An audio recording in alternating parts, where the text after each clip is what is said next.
Hello, dear viewers. Welcome back to AI TV Info. We're so glad you're here. We bring you a historic moment that humanity hasn't witnessed in more than half a century. As of April 10th, 2026, the crew of Artemis 2 has successfully completed one of the most ambitious deep space missions of our time, returning safely to Earth after a breathtaking journey around the moon. Stay with us. Buckle up. It's an exciting ride. Experience news like never before. AI TV Info, where smart tech meets smart entertainment. Good morning, and welcome to AI TV Info, your front row seat to the future. Today, we bring you a historic moment that humanity hasn't witnessed in more than half a century. It all began on April 1st, 2026, when Artemis 2 lifted off in a spectacular launch, marking the first time since 1972 that humans set course for deep space beyond Earth orbit. After a powerful ascent aboard NASA's Space Launch System, the Orion spacecraft executed a precise translunar injection, the critical engine burn that sent the crew on a multi-day journey toward the moon. During this journey, the astronauts entered true deep space beyond Earth's protective magnetic field, testing navigation, life support systems, and communication at distances humanity had not experienced in over 50 years. The crew, Commander Reed Wiseman, pilot Victor Glover, mission specialist Christina Koch, and Canadian astronaut Jeremy Hansen, quickly moved from launch operations to deep space testing. And just days later, they made history. In a once-in-a-lifetime moment, they even observed a total solar eclipse from behind the moon, a perspective no human had ever experienced before. But this mission was never about landing. It was about proving something even more important, that humans can safely return to deep space and stay there. From life support systems to deep space navigation, radiation exposure, and next-generation laser communications, every critical system was tested under real conditions. They traveled farther from Earth than any humans before them, reaching a staggering 252,756 miles, approximately 406,771 kilometers, breaking a record that stood since 1970. On April 6th, the crew performed a high-speed flyby of the moon's far side, capturing the most detailed images ever seen by human eyes and witnessing Earthrise in stunning clarity. In a once-in-a-lifetime moment, they even witnessed a total solar eclipse from behind the moon, a perspective no human had ever experienced before in modern history. And just hours ago, traveling at nearly 40,000 kilometers per hour, the Orion capsule re-entered Earth's atmosphere before safely splashing down in the Pacific Ocean. This mission is being described as near flawless, and its success unlocks what comes next. A return to the moon's surface, the first woman and first international astronauts walking there, and ultimately, the path to Mars. What we are witnessing is not just a mission, it's the beginning of a new era, where humanity moves beyond Earth, not as visitors, but as explorers building a future among the stars. Stay with us on AI TV Info as we continue to follow this extraordinary journey from the moon to Mars and beyond. We have a ton of people gathering around the world to watch this history-making moment. This crew cohesion, we're at the point now where we are ready to go fly. I've had shivers run up and down my spine a number of times. This mission is an opportunity for our generation. It's about human history. It's the story of humanity. The question isn't go or not go. It's are you going to lead or are you going to follow? This crew could be the first humans to journey around the moon in more than half a century. The Artemis 2 crew is go for launch. Full send. Let's go. 3, 2, 1. Visit the news section of our platform and www.ai-tv.info for full reports and the latest updates. Humanity's next great voyage begins. Artemis and Artemis 2 remind us that our greatest chapters are yet to be written. Well done. Go Artemis 2!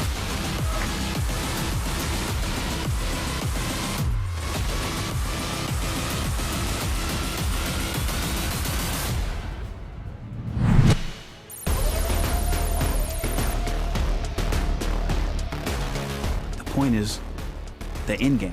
The moon has now become the center, the focus of this mission.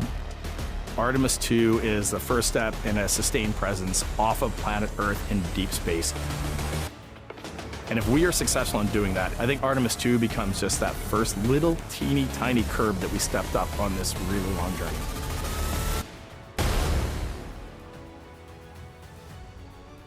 And this view on your screen, that is Earth in the center of your screen from the Orion spacecraft. Again, a camera mounted aboard the spacecraft's solar array wing, looking back at all of us.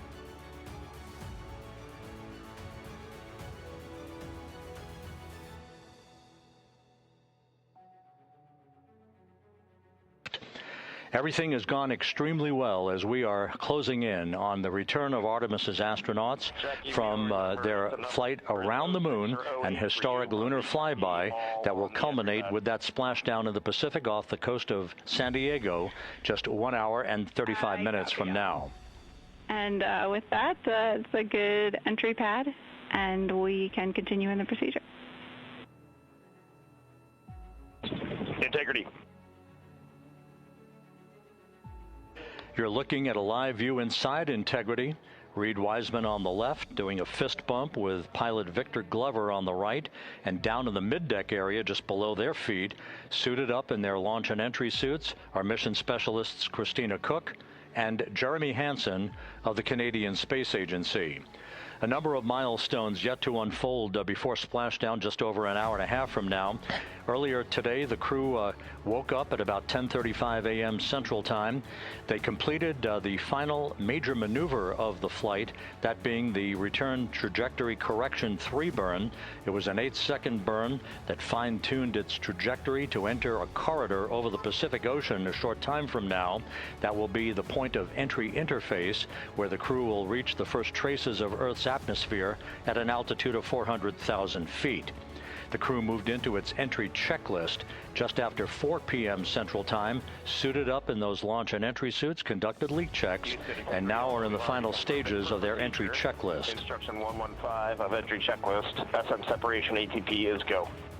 Will be the crew, the handover of communications from the Deep Space Network to the Tracking and Data Relay Satellite System. The Deep Space Network came into play after the translunar injection burn back on April 2nd that propelled Integrity toward its lunar flyby. We'll be back on the TDRS network here in about 41 minutes. Following that, the next activity will be the pyrotechnic separation of the crew module from the European service module. That is scheduled at 6:33 p.m. Central Time, followed 4 minutes later by one final critical maneuver. That will be a 19-second burn of Integrity's thrusters in what is called the crew module raise burn. Now, what that does is it basically acts. If you were sitting in a reclining chair, you'd basically tilt yourself back. It raises the aft end of Integrity ever so slightly, and that is the final opportunity for us to fine-tune the angle of attack of Integrity through the area of peak heating at entry interface. That will come a bit later on, about an hour and 18 minutes from now.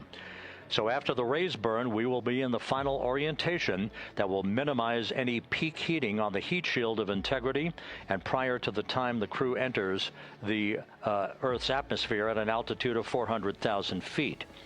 Entry interface. This is the critical time where the crew will reach the first traces of Earth's atmosphere at an altitude of 400,000 feet, traveling 34,882 feet per second. Just 24 seconds after entering the Earth's atmosphere, we will experience a communications blackout expected to last 6 minutes in duration. This is planned, and it is caused by the interaction of the velocity of integrity with the friction of Earth's atmosphere. There will be a buildup of plasma around the vehicle, and that ionization will prevent any communications with the crew and any receipt of data by flight controllers here in Mission Control. That blackout is scheduled to begin at 6:53 and 54 seconds p.m. Central Time. Again, a 6-minute blackout that will end, if all goes as planned, at 6:59 and 55 seconds p.m. Central Time. At that point, we expect to regain communications with the crew and a reacquisition of data through the tracking and data relay satellite system. We will have a series of roll maneuvers. These are computer commanded that will roll the vehicle slightly to the left, then back to the right. That will bleed off excess energy as we begin our peak period of velocity. We expect to reach a maximum velocity of 24,661.21 miles per hour, equivalent to about Mach 33 times the speed of sound, shortly after we enter that blackout period. Once we exit the blackout period, of course, we're in the denser regions of the Earth's atmosphere, and then we get set up for the parachute deployment sequence. First, the deployment of 3 forward bay cover chutes that will pull essentially the top forward bay cover off the very top of the Integrity vehicle. That will be followed by the deployment of drogue chutes, and then the final deployment of a series of 3 main parachutes at 7:04 and 44 seconds p.m. Central Time. From that point on, it is about 3 minutes or so until splashdown. Splashdown scheduled at 7:07 and 8 seconds p.m. Central Time at a gentle speed of 19 miles an hour. So just to give you some perspective, at the time that we enter the Earth's atmosphere, we're traveling somewhere around Mach 32. We will splash down at a speed of about 19 miles an hour. The G-forces that will build on the crew members inside Integrity will build to about 3.9 Gs. That is what is expected and what they have trained for and what the spacecraft is designed to support. Back here at the Johnson Space Center, the entry team of flight controllers looking over the shoulders of Reed Wiseman and Victor Glover there on the flight deck of Integrity, and again just below their feet in the mid-deck area, if you will, Christina Cook and Jeremy Hansen of the Canadian Space Agency. They're in the final review of their entry procedures and all of the activities that will follow here very shortly in trip hammer fashion. We should note that after splashdown occurs, the flight control team here in Houston will be monitoring the orientation of the Integrity spacecraft. We are expecting it to splash down upright in what is called the Stable 1 configuration, with the top of the spacecraft pointed upward. Stable 2 would indicate that it is upside down in the water. Regardless of the orientation, there will be 5 inflatable airbags called the CMOOS system. That's the acronym for Crew Module Uprighting System. We are suit on complete.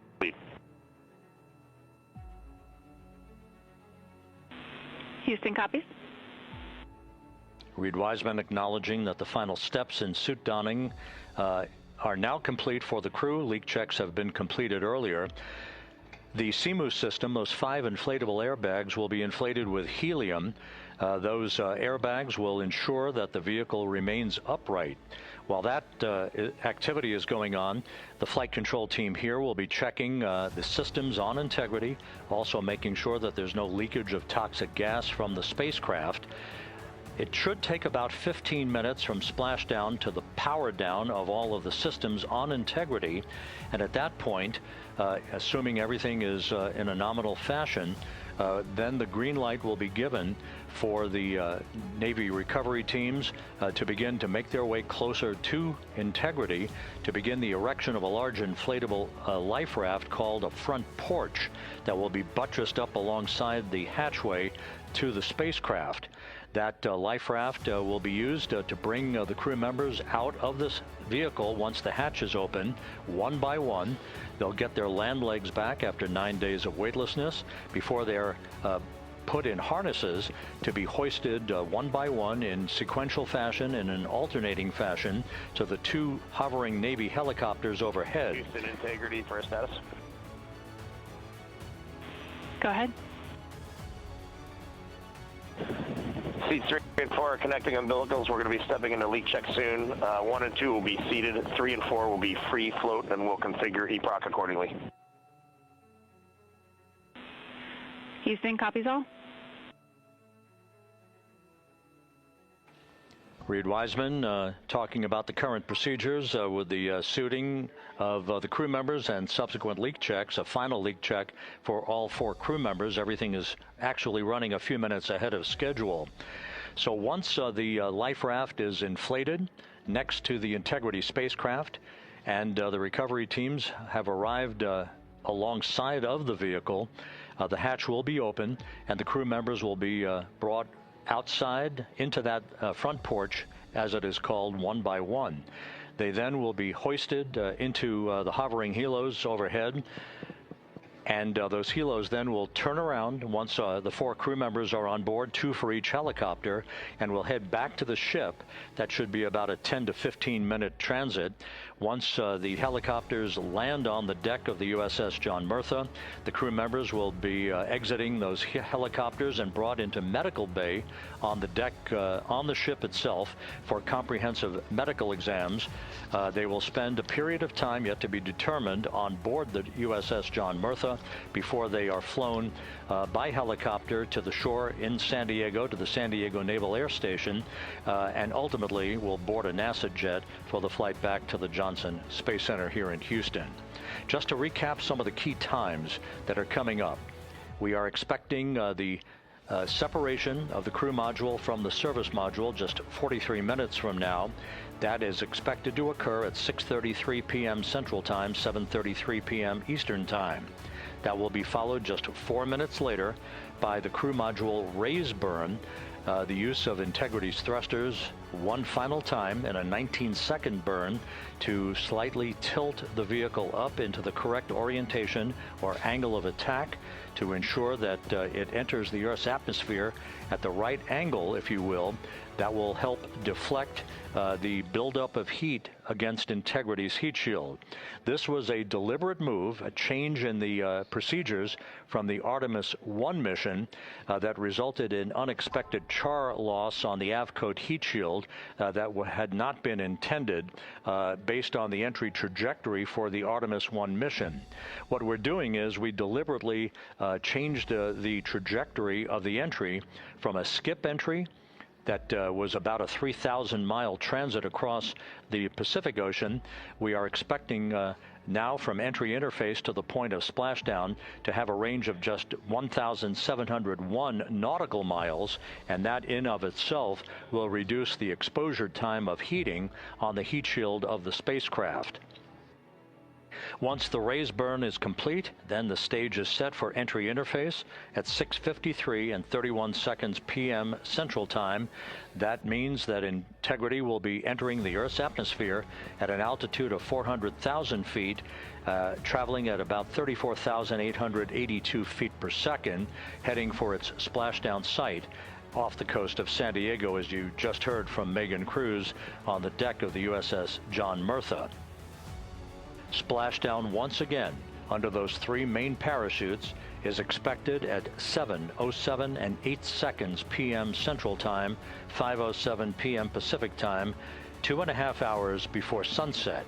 The actual total distance traveled for Integrity from launch to splashdown is estimated at 694,481 statute miles.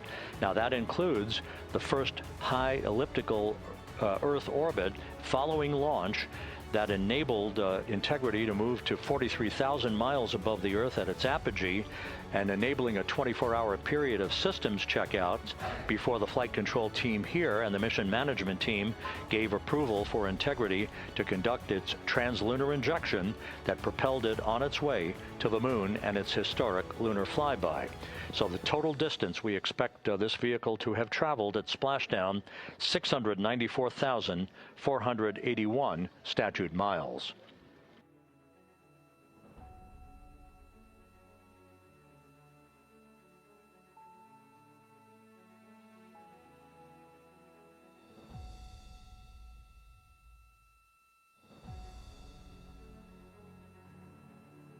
With everything proceeding on track and on time aboard Integrity, that call from spacecraft communicator Jackie Mahaffey indicating that we're 2 minutes away from a quick burst of the reaction control system. Thrusters, that will be a hot fire test prior to the separation of the crew module from the service module. The European service module has performed flawlessly throughout this flight. Everything, all the burns that had been prescribed for that service module have been executed on time and without a problem. There is the European flight control room that has overseen the manufacturing, the design of the European service module. They deserve quite a bit of credit on this mission for not only propelling the Integrity and its astronauts toward the moon, but also conducting the fine-tuning of its trajectory to bring it to this point where we are dead spot on down the middle of the corridor trajectory-wise to bring Integrity down for its splashdown in the Pacific just 44 minutes from now.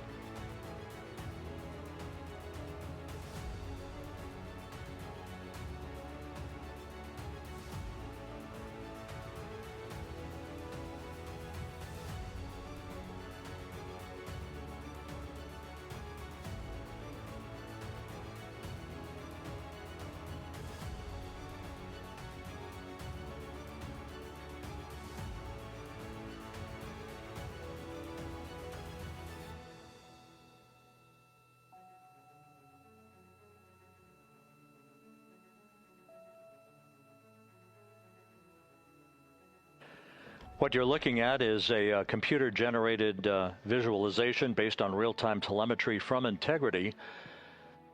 Currently traveling about 16,000 miles an hour.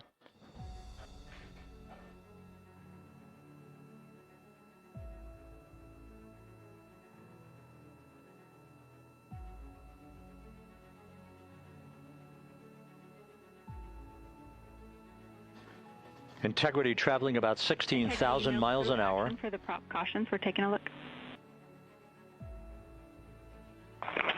Copy that. Now just about 5,100 miles from Earth. Splashdown scheduled 43 minutes from now. We're just 9.5 minutes away from the crew module service module separation.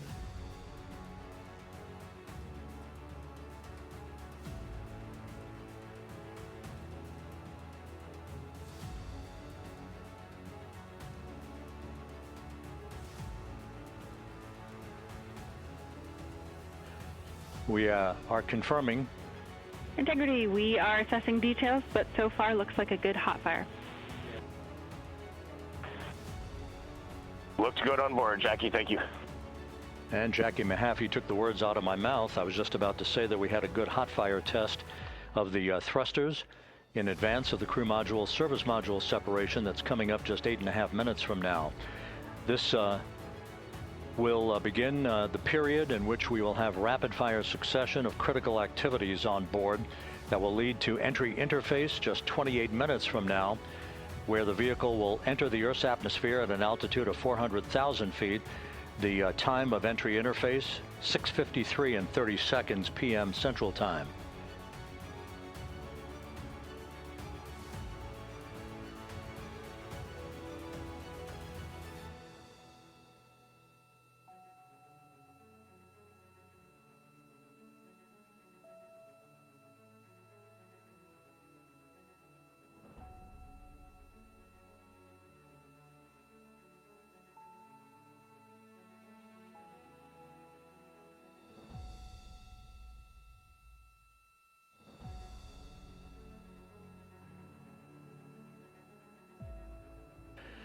Integrity's astronauts were awakened at mid-morning to begin their entry preparations. And propulsion officer now reports a good hot fire test in preparation for the crew module service module separation.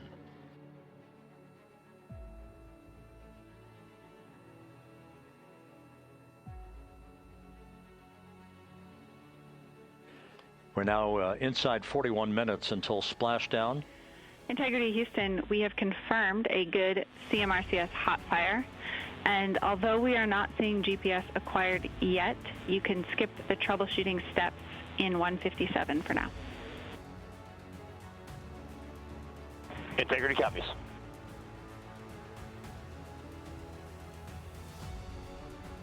That GPS discussion indicating that we will be acquiring navigational data for Integrity through the Global Positioning System equipment on board. We just don't have it yet, but we will. All of Integrity's systems are in great shape to support its high-speed entry into the Earth's atmosphere. It, once again, will reach a peak speed of 24,661.21 miles an hour. Your call, GPS. We at least have GPS 1 looking good on board.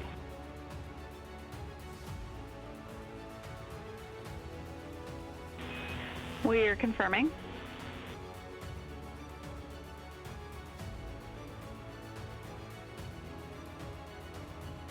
The Guidance, Navigation, and Control Officer here in Mission Control confirming that we have good lock on GPS data. We are on a communications link now through the Tracking and Data Relay satellite system.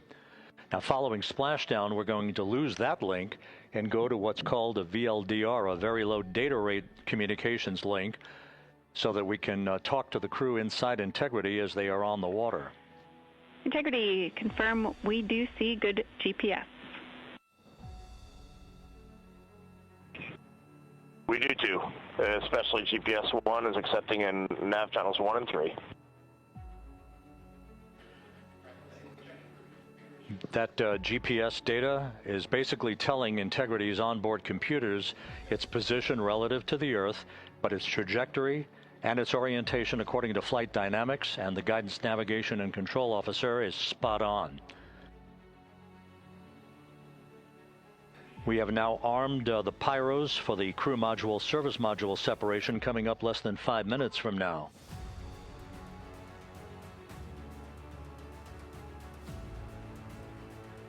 Once again, just 10 seconds after entry interface, we will see Integrity reaching its peak speed of 24,661.21 miles per hour. That will be just seconds before we begin a 6-minute blackout period. Integrity Houston, your vehicle is in a good config for CMSM SEP and go for CM raise. Houston, we see the same on board and copy go for CM raise.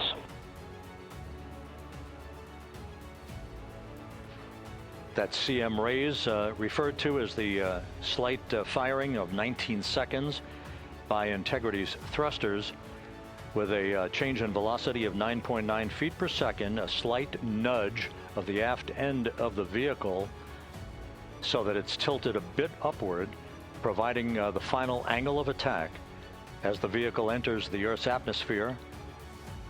This being the mitigating factor that will reduce heat loads on the heat shield as we reach a point downrange from the start of entry interface, some 1,701 nautical miles to the splashdown site.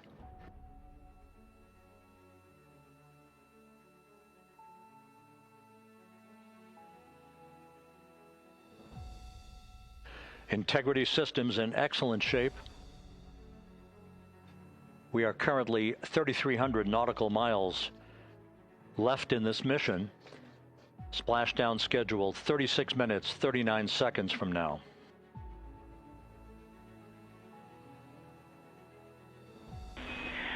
Integrity Houston, for the 2 enabled prop cautions, what happened is while the thrusters were firing, multiple pressure sensors on each of the strings diverged a bit from each other.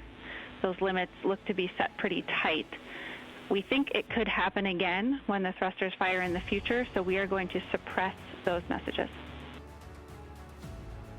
We concur with suppress, not inhibit. Thank you. That exchange between Jackie Mahaffey, our Capcom for tonight, and Reed Wiseman aboard Integrity, indicating basically to ignore sensor data. All of Integrity's systems are in good shape.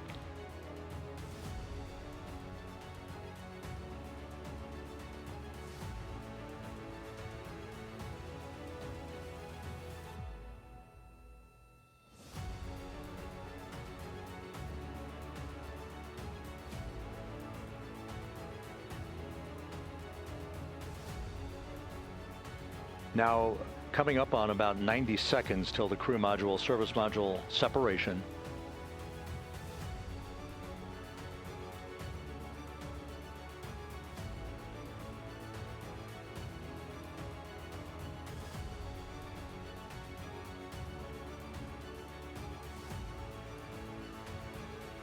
All quiet here in Mission Control as we enter the most critical phase of the completion of this flight. All of the preparatory activities leading up to the vehicle entering the Earth's atmosphere just 21 minutes from now.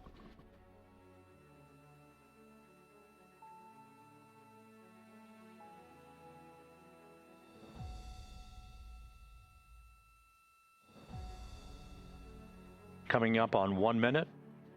Mark 1 minute till crew module, service module separation.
You can see the reflection of one of the crew members in the window.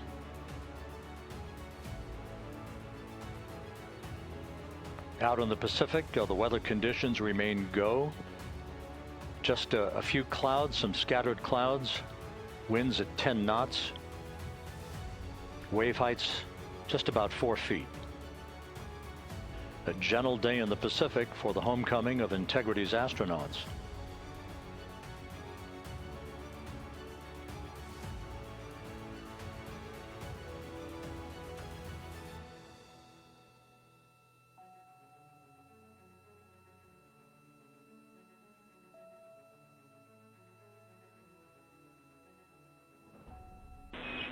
Integrity back in EI attitude.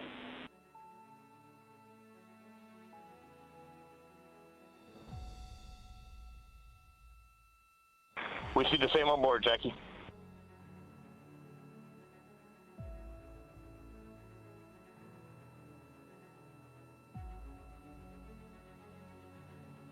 Houston, purge is complete. Crew and vehicle are configured for entry. Houston copies. And we're in step 37, transferring nav state to BFS.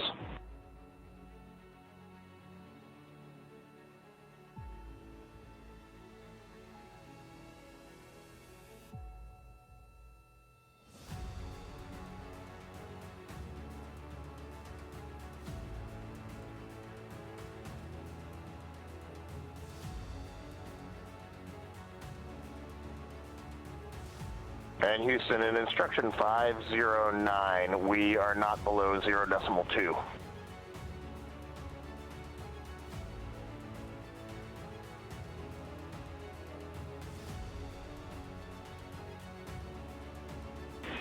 Integrity, no action required. Integrity.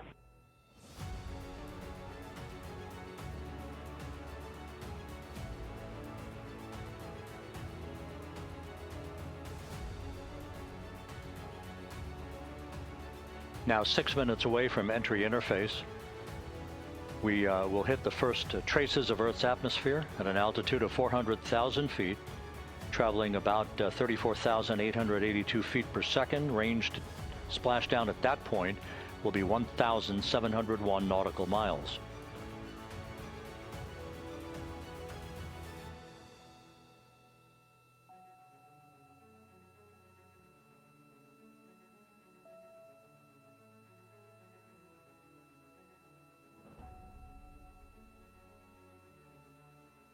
And once again, just a reminder, some 24 seconds after entry interface, we do expect to lose communications with the vehicle and the crew during a 6-minute blackout period when a plasma shield will build up around the spacecraft due to the ionization, due to heating effects. And Flight Dynamics has just confirmed we will have a blackout period of exactly 6 minutes in duration. And once again, that's due to the fact that a plasma buildup around the vehicle will prevent communications and data, so we will not be able to talk to the crew members at that time, nor will we receive data here in the flight control room. Houston, everything is looking good on board. Just confirm no pre-EI downloads. Houston concurs. That blackout period to begin at 6:53 and 54 seconds p.m. Central Time, and again will last about 6 minutes in duration.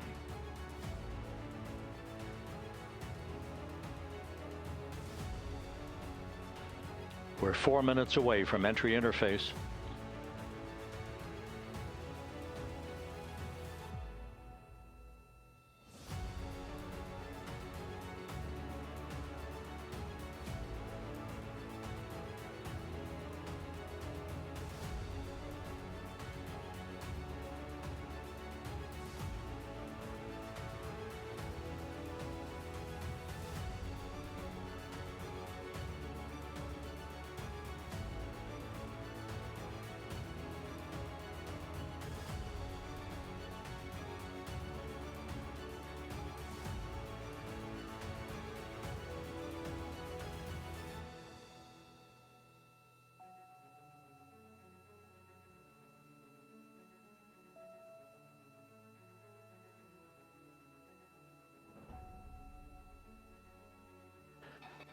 This view from Integrity as it crosses from southwest to northeast across the Pacific Ocean, 3 minutes from entry interface.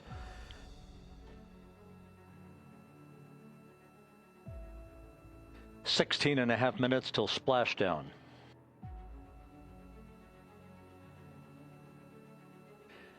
The USS John P. Murtha and the recovery team is on station and in position, as are the airborne imagery assets that we hope to receive imagery from as Artemis enters the Earth's atmosphere and through parachute deployment.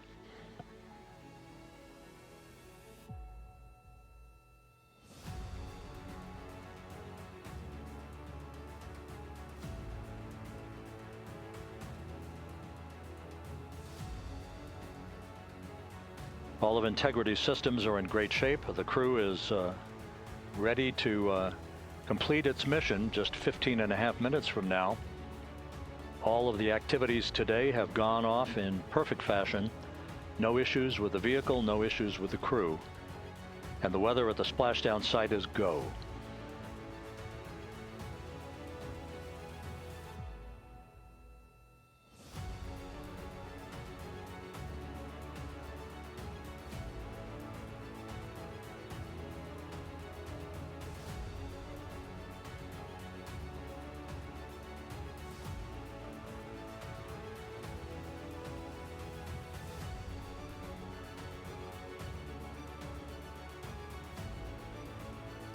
Coming up on 1 minute until entry interface.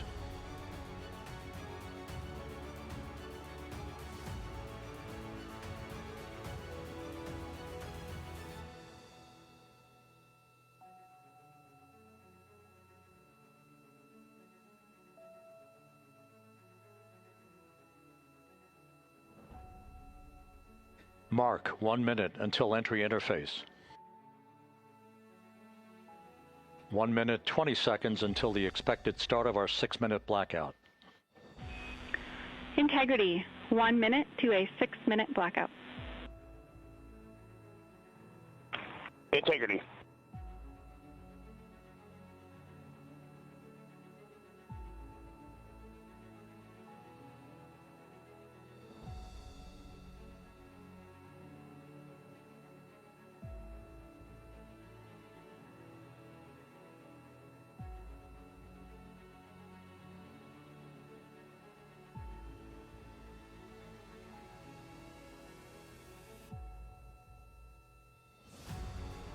Ten seconds till entry interface.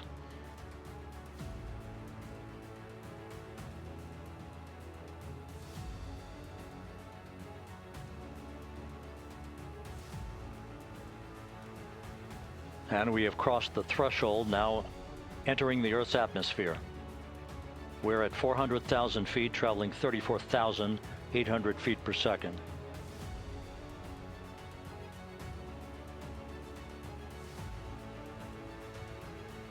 Time to splash down 13 minutes, 10 seconds.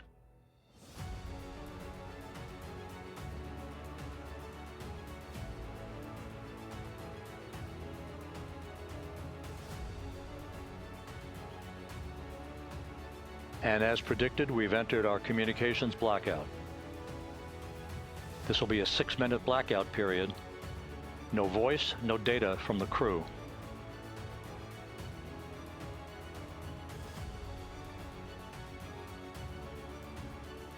We're 30 seconds away from the anticipated point of peak heating on the vehicle, where temperatures will rise to about 4,000 to 5,000 degrees Fahrenheit. This is the true test of our trajectory.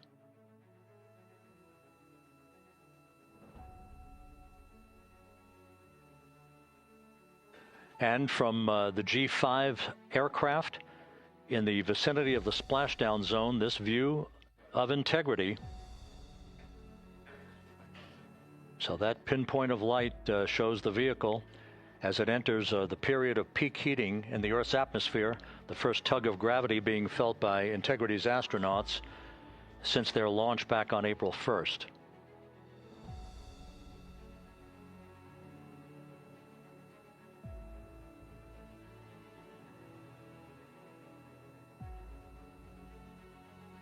Four and a half minutes until the end of the blackout period. Time to splash down, 11 minutes, 33 seconds.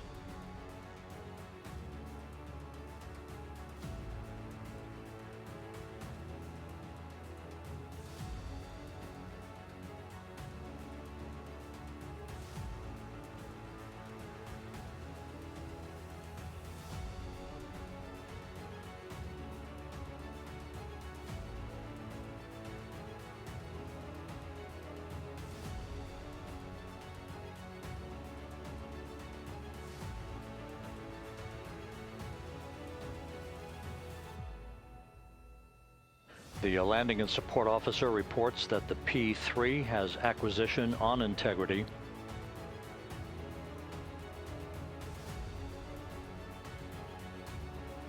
Three and a half minutes left in this blackout period. This is a visualization of the plasma buildup around the spacecraft and the repelling of that heat on Integrity's heat shield.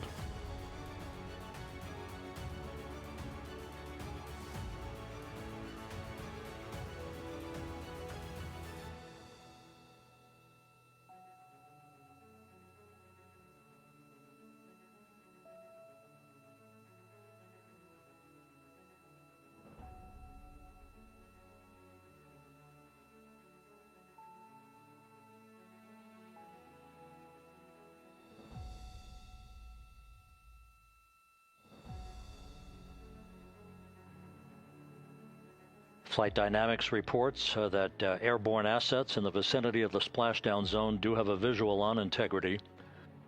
Still 2 minutes and 40 seconds left in our blackout period. Time to splashdown, 9 minutes, 35 seconds.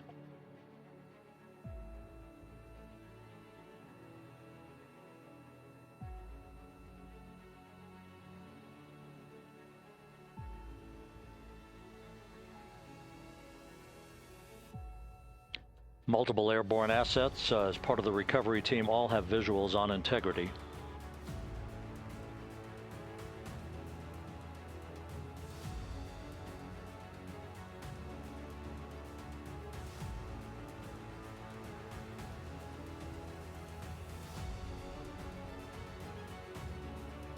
And the WB-57 flying in the splashdown zone also has a visual. And the Navy helos also have visuals.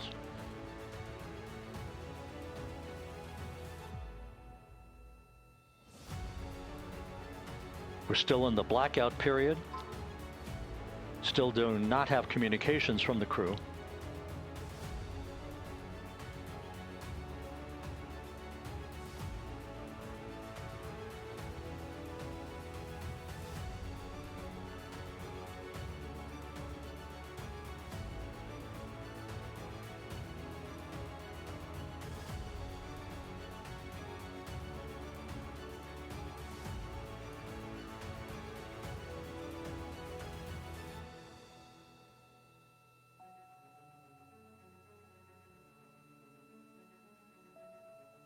We're standing by for communications from the crew. We should be out of the blackout period less than a minute from now.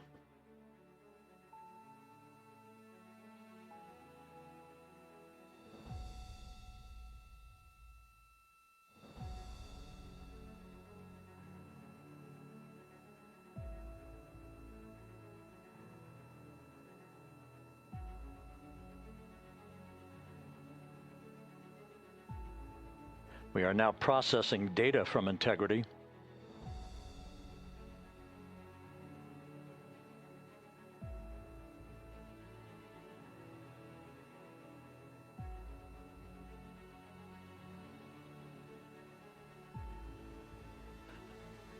Landing and support officer reports the small boats are en route to the splashdown target zone.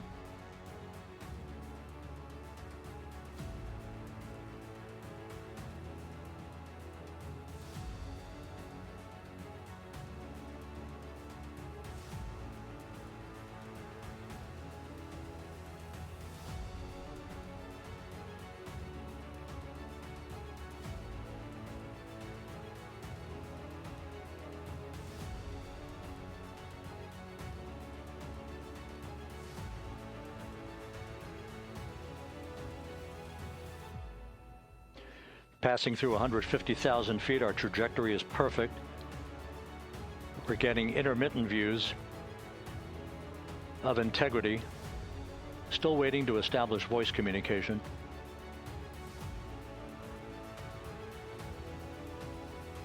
Integrity, Houston, comm check, post-blackout.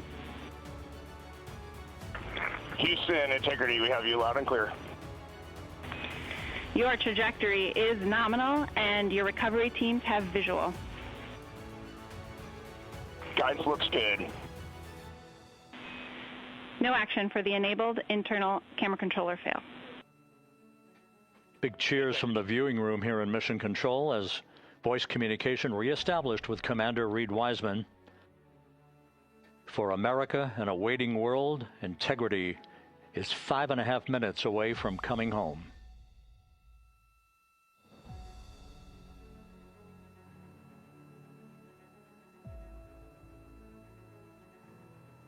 Passing 100,000 feet now. Range to splashdown 19 nautical miles.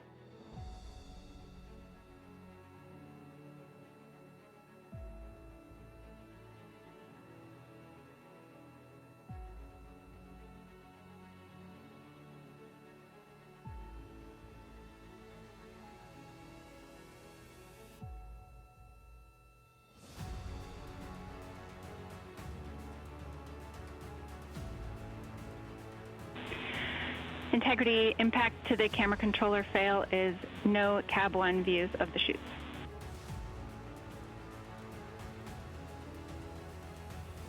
Integrity. We're processing good data through the GPS system. A good view of Integrity, time to splashdown 4.5 minutes.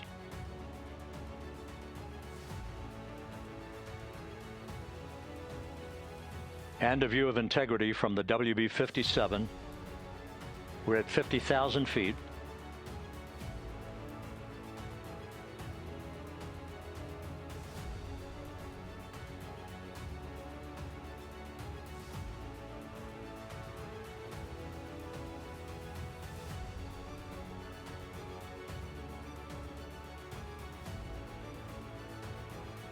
The pyros are armed for forward bay covered jettison.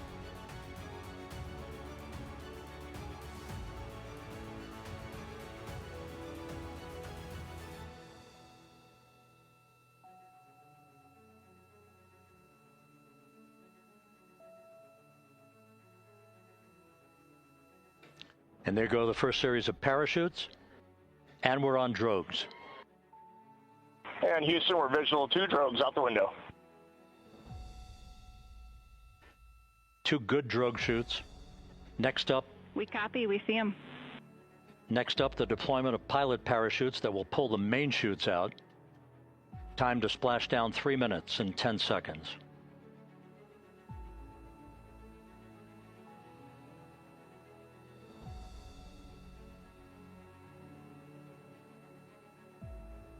Perfect descent rate according to flight dynamics. Good rates on 2 drogues. We see the same on board.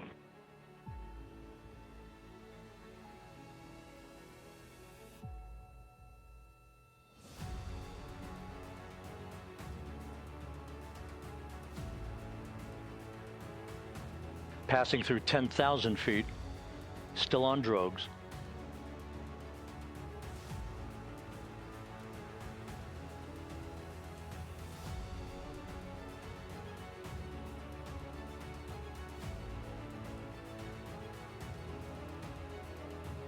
Main chute deploy. We're at 5,000 feet.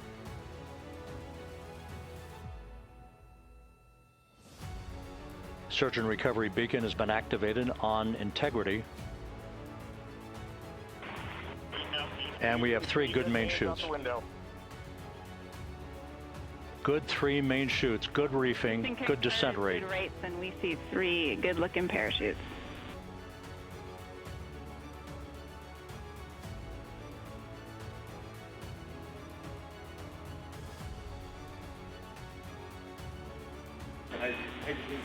Integrity. Cabin pressure indicates no need for hydrazine checks.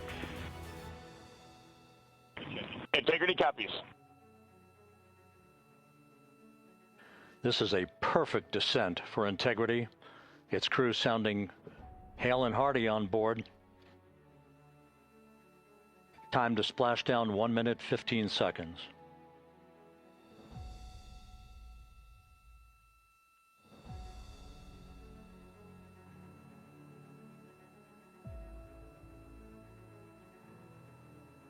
Integrity about to complete a journey spanning 694,481 miles from its launch from the Kennedy Space Center back on April 1st, and a trip around the moon.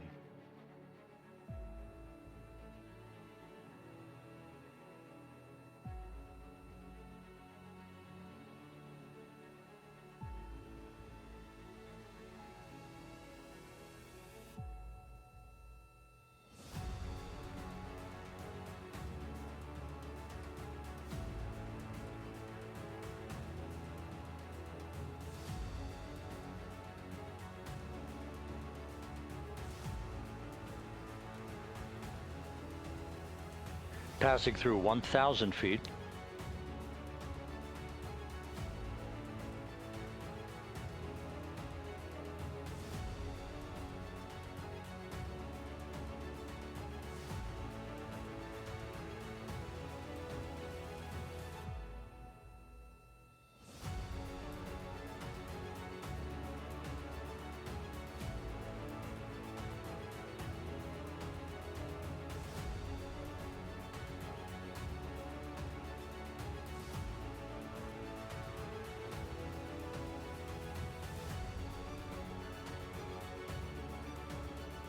Houston Integrity, splashdown, sending post-landing command now. Splashdown confirmed. Copy splashdown, waiting on VLDR. Splashdown confirmed at 7:07 p.m. Central Time, 5:07 p.m. Pacific Time. From the pages of Jules Verne to a modern-day mission to the moon, a new chapter of the exploration of our celestial neighbor is complete. Integrity's astronauts back on Earth.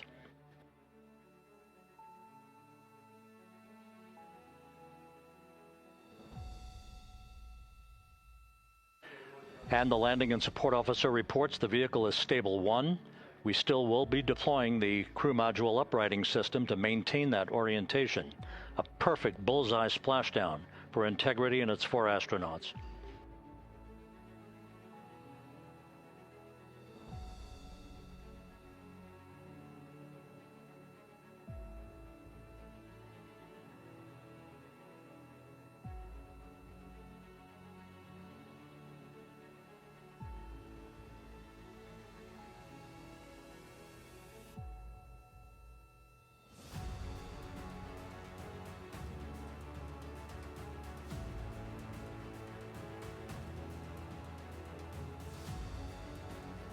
The unofficial splashdown time, 7:07 and 47 seconds p.m. Central Time. We'll get that refined for you.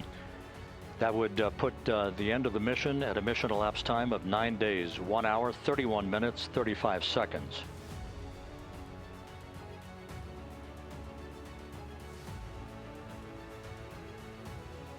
And we're configuring for very low data rate.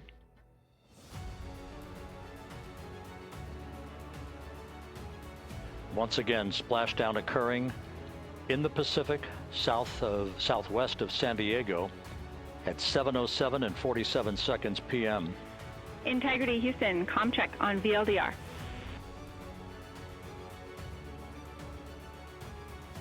Houston, we have you loud and clear on VLDR. How else? We have you the same. We'll meet you over in post-landing. Perfect communications established. A journey. We are stable 1, 4 green crew members. Houston copies all. Reed Wiseman reporting 4 green crew members. That is not their complexion. That is the fact that they're in great condition. That's what that means. So stable 1, upright. The crew module uprighting system is being deployed. The 5 airbags being inflated through helium to maintain the upright configuration for the vehicle. This was a textbook entry and a textbook touchdown for Integrity. Reed Wiseman, Victor Glover, Christina Cook, and Jeremy Hansen back on Earth after a journey around the moon.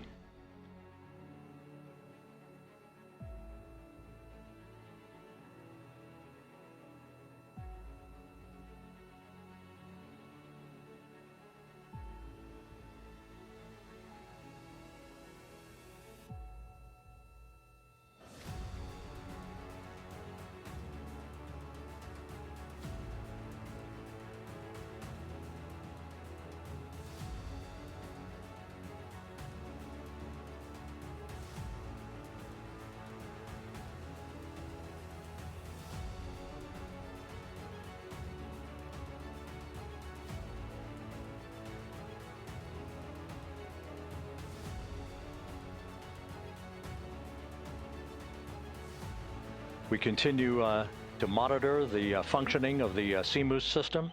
The airbags are being inflated to maintain a stable 1 or upright configuration. And there's a good view from one of the naval helicopters hovering overhead. Reed Wiseman reporting 4 green crew members, meaning they're all in excellent shape.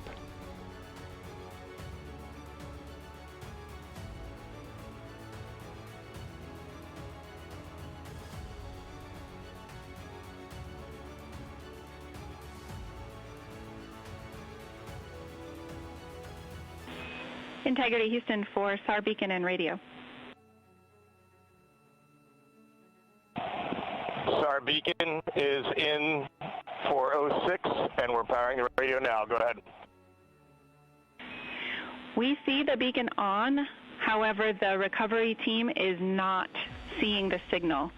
Your SAR radio uses the same antenna, so you may run into trouble with the radio. Okay, copy. We are also powering up the sat phone now.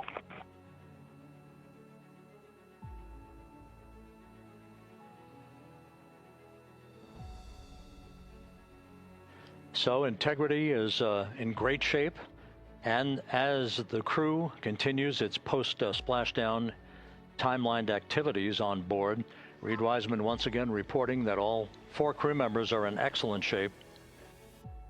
And we have 5 inflated airbags to maintain an upright configuration so that the recovery team can now begin a slow approach to the vehicle. Meanwhile, here in the flight control room, Entry Flight Director Rick Henfling is polling his team of flight controllers for the start of powering down the vehicle after a thorough systems check. We have no toxic gases to be concerned about, so the recovery personnel can approach the vehicle, but not until we have powered down the spacecraft. That's expected to take a few more minutes.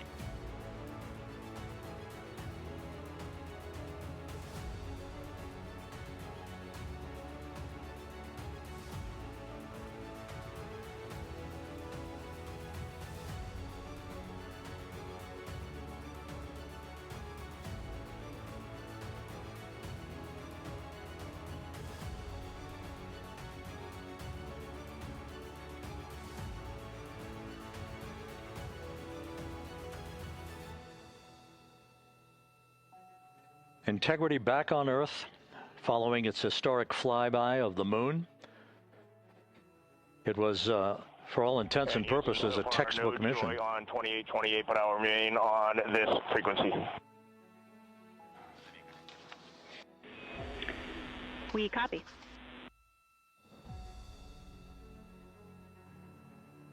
Reed Wiseman indicating some trouble with the SARSAT phone on board. But that's not an issue. What is more important is that the vehicle is solid. No issues as we begin the power down of the vehicle to begin the recovery process.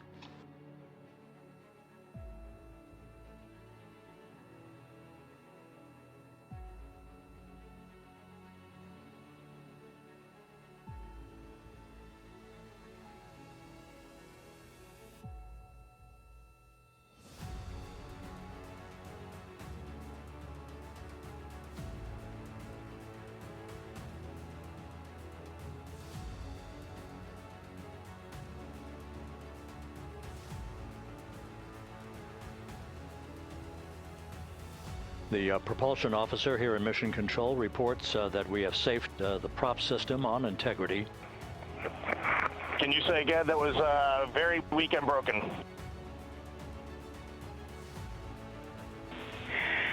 Integrity, Houston did not call.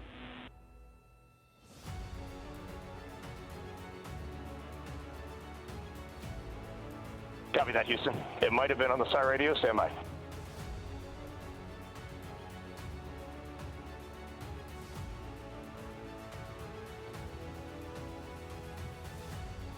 All of the milestones were executed in perfect fashion. Integrity entering the Earth's atmosphere right on time, reaching its peak speed shortly after a blackout period began. We emerged from the blackout period, but the recovery imagery airborne assets were able to pick up Integrity's descent almost immediately through entry interface, tracking the vehicle all the way down. And finally, you saw the sequence of chute deployments. First, the forward bay cover being pulled off the top of the vehicle by a series of 3 parachutes.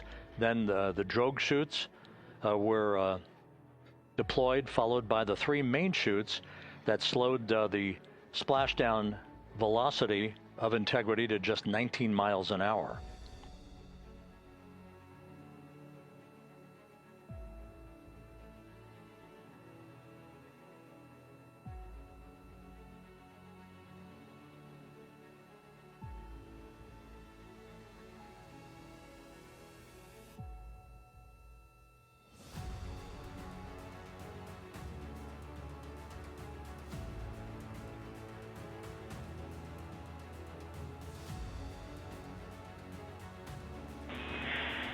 Integrity, Houston, with no joy on SAR and SAT phone, we'd like you to command an additional 15 minutes for a total of 30-minute power down delay.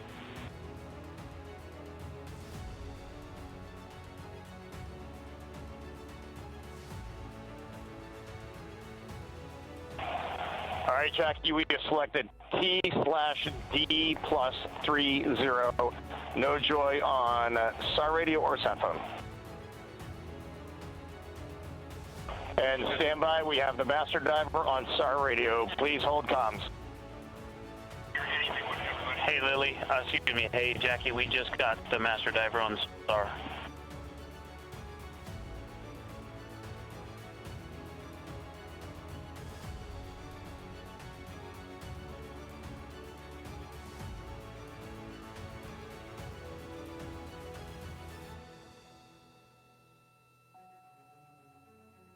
A good view of one of the fast boats. Integrity, Houston, if you are happy with your comm with Master Diver, you can go back to the 15-minute power down.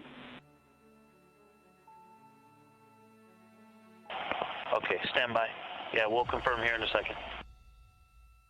The crew on board Integrity coordinating with the flight control team in Houston here in Mission Control on the timing of the power down of the vehicle, which will be the precursor to the recovery teams approaching the spacecraft.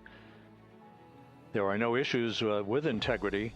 We've had a bit of broken capability in establishing a SARSAT or satellite phone communications capability between the crew on board Integrity and the recovery team.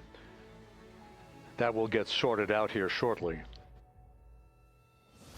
There's plenty of cooling on board Integrity, so there's no rush to begin the power down. To call you on the sat phone and not getting an answer there either. Concur. We haven't had anything come through.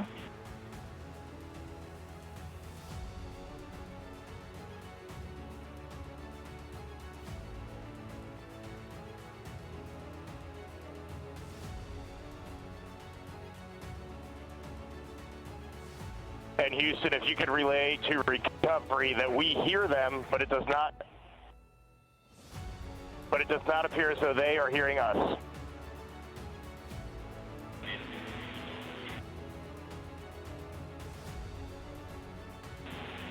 Houston copies, and Reed, just to confirm, you are pushing the PTT on the radio.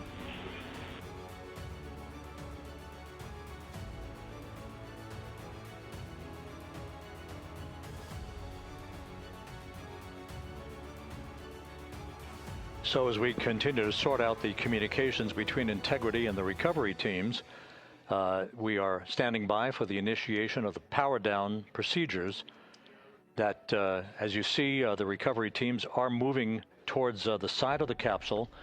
The next major event will be the erection of that large inflatable raft called the front porch. That will be the port of call for the crew as they're being extracted one by one from the vehicle.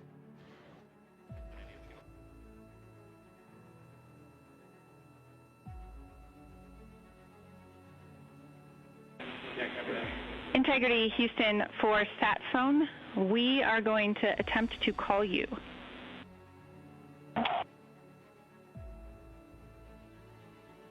Good idea, standing by. And Jackie, yes, we are pushing the push to talk, the two buttons on the left side of the radio below the up-down arrows. We are utilizing them. I'm rebooting the radio to see if we get good comms. Okay, we copy all, and just to confirm, you are seeing that you are touchdown plus 3030 for power, correct? That's affirmative.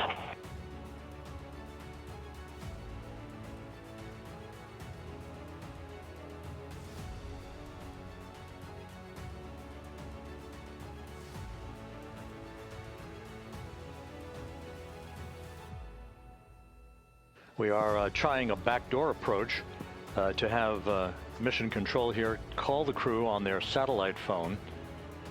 This is all part of the coordination for the power down of the vehicle that will initiate the actual recovery operation.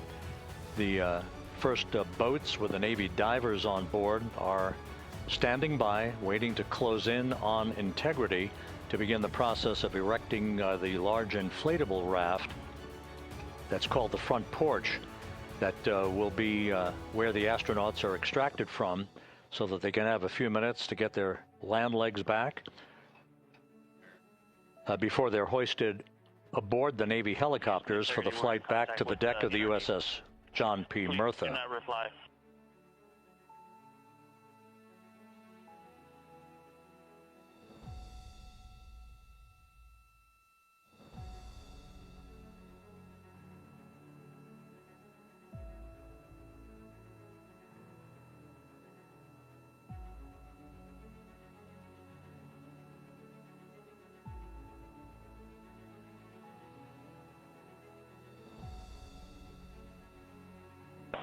And Houston, please don't reply. NRD, very weak,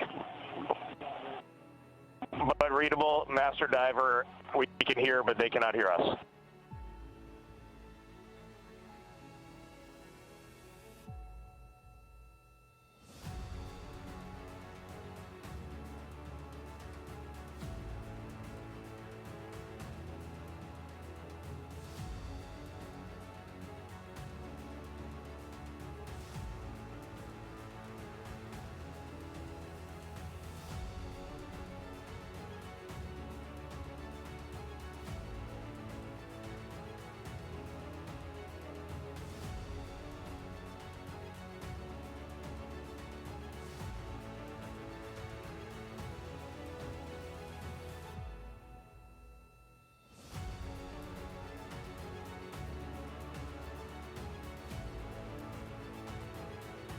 And Houston on OE1, is there any chance to tie us into NRD?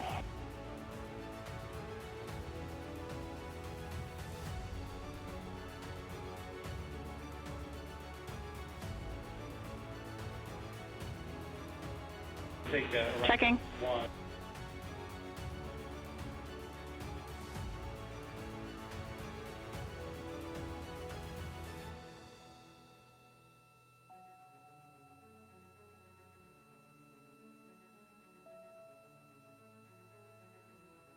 This is Mission Control, Houston.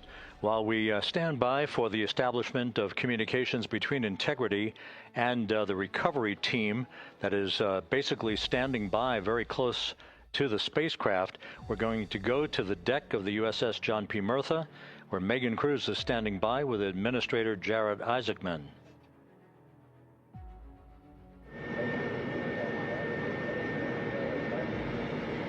Hey, Rob, yeah, just such an honor to be able to be here on the ship, to be able to share and experience this moment with everyone together. And of course, as you just said, yes, here with NASA Administrator Jared Isaacman. Administrator, how did you feel getting to witness this and seeing NASA at its best?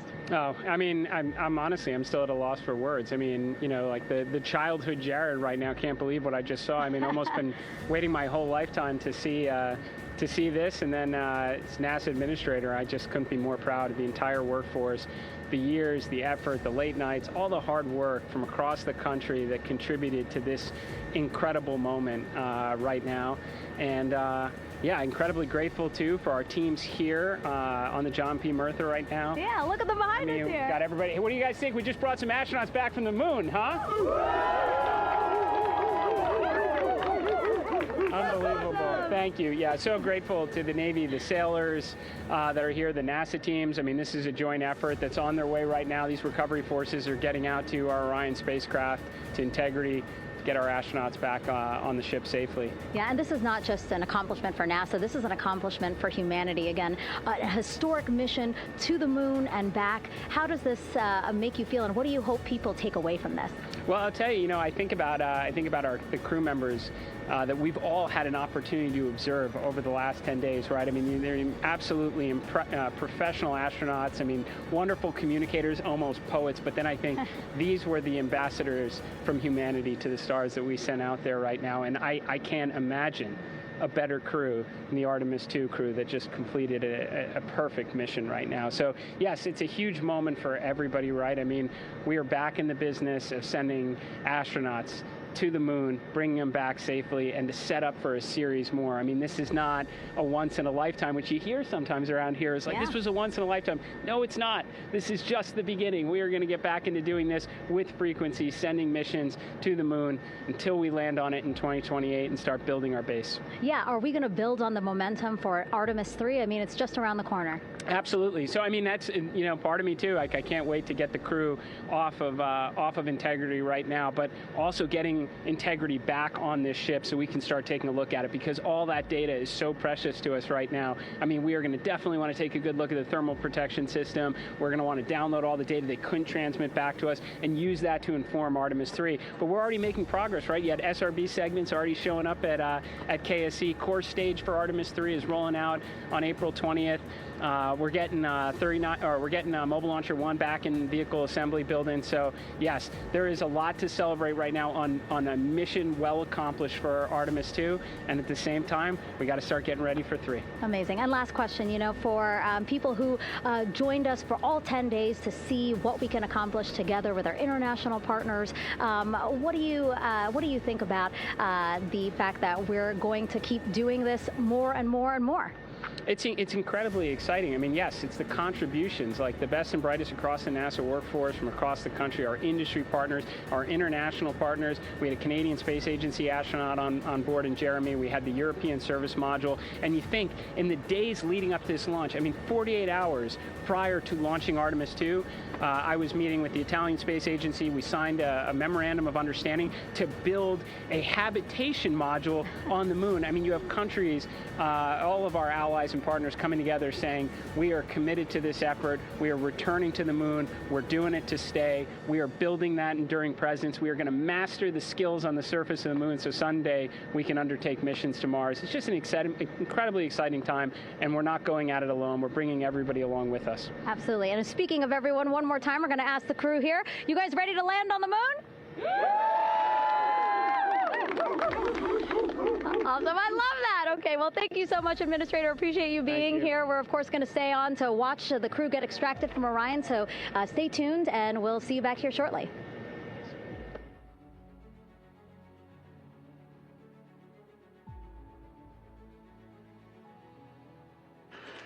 Thank you, Megan, and thank you, Administrator Isaacman. We are in the process of working to establish that communications link and to establish the procedures that will lead to the power down of the spacecraft, which is gently bobbing in the Pacific following a bullseye touchdown that occurred at 7:07 p.m. Central Time, 5:07 p.m. Pacific Time, 2.5 hours before sunset in the Pacific, southwest of San Diego. We have once again heard from the crew during that interview opportunity with the administrator, and we have 4 healthy crew members on board.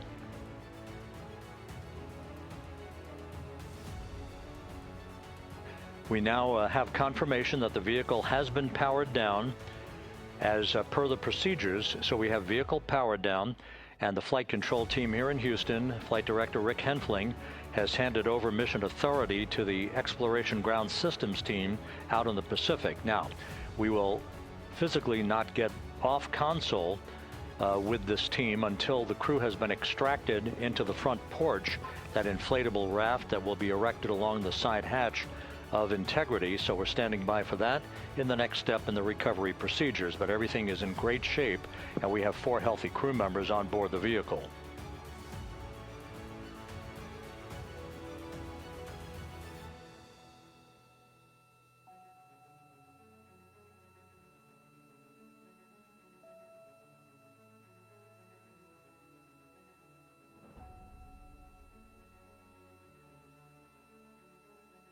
All of the entry events went by the book, no issues, perfect trajectory for Integrity that was culminated with one final raise burn to improve the angle of attack for the vehicle as it entered the Earth's atmosphere. All of that flight dynamics computation worked like a charm.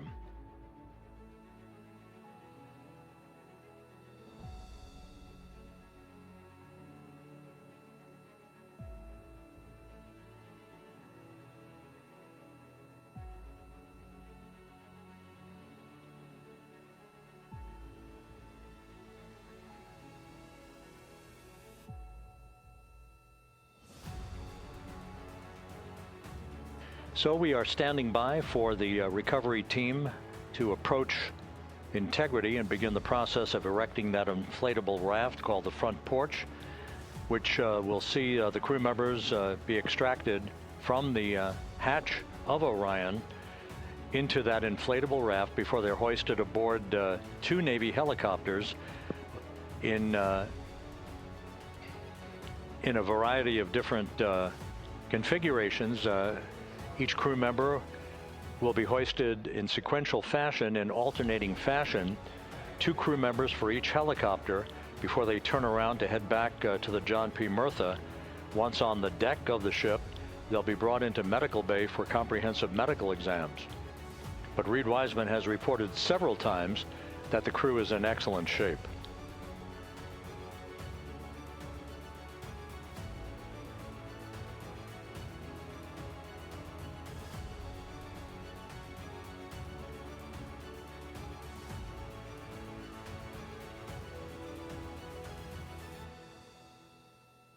So just to recap, it has been some 26.5 minutes since the splashdown of Integrity in the Pacific.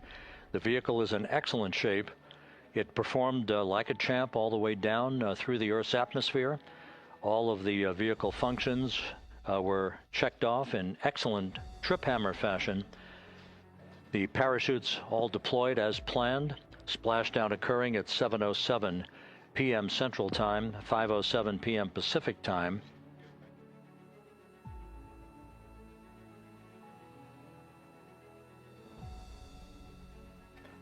And after a bit of a tussle to try to establish a communications link with the recovery team, we were finally able to run through the procedures for the powering down of the vehicle.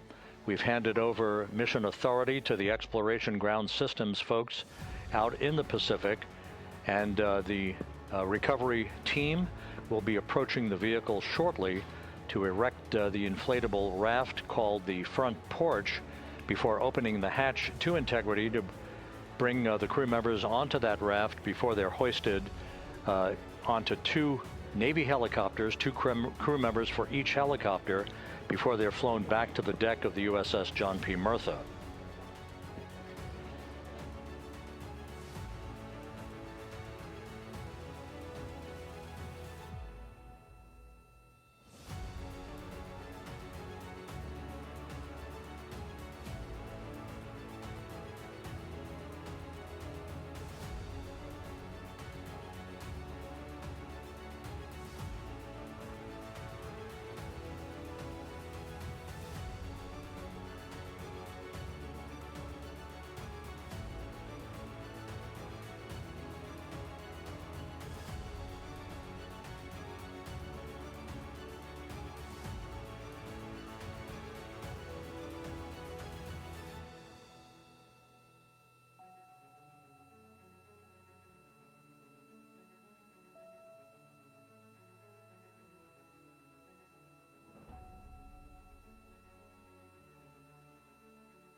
This is Mission Control Houston. After talking to the flight dynamics folks, we have a bit of a refinement on the splashdown time for you. Their computation shows a splashdown time of 7:07 and 27 seconds p.m. Central Time, 7:07 and 27 seconds p.m. Central Time.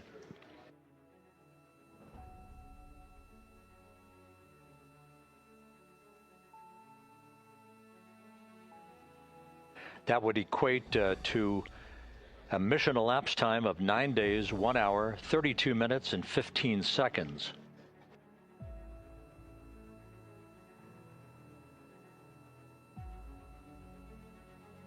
Once again, from Flight Dynamics, a splashdown time of 7:07 and 27 seconds p.m. Central Time. That would equate to a mission elapsed time of 9 days, 1 hour, 32 minutes, and 15 seconds.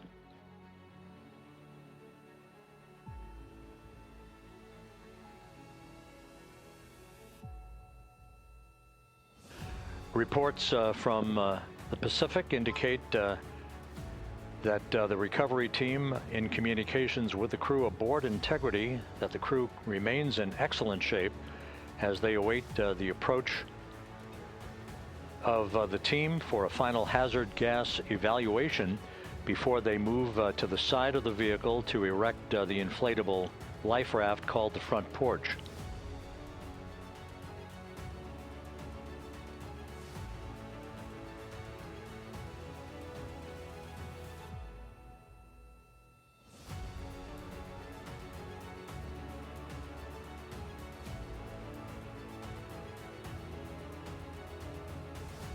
Again, no issues with Integrity. The vehicle is powered down.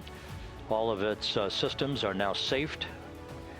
We have handed over mission authority to the Exploration Ground Systems folks in the Pacific, but we will not stand down and have the entry flight control team depart its positions until that inflatable raft, the front porch, is erected, the hatch open, and the crew having exited the vehicle. So that's the next step in the recovery process that will lead to the hoisting of the crew members. For 2 crew members for each helicopter, they'll be hoisted to a pair of Navy helicopters that will then fly a short distance back to the USS John P. Murtha.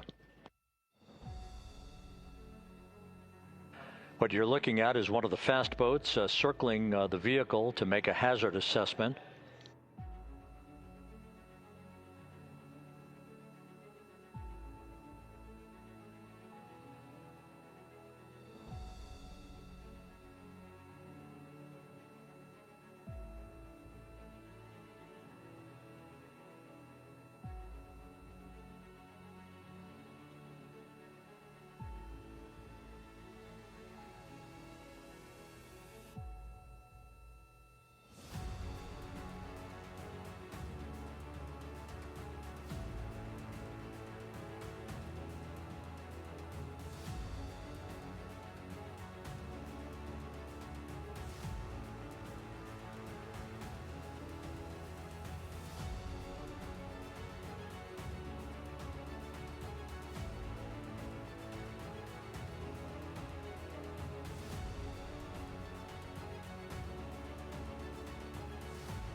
This is Mission Control Houston. Once again, you're watching the initiation of the recovery of the Artemis crew aboard Integrity. All of the Navy divers and the fast boats are now approaching the spacecraft after conducting a hazard assessment. The vehicle has been powered down.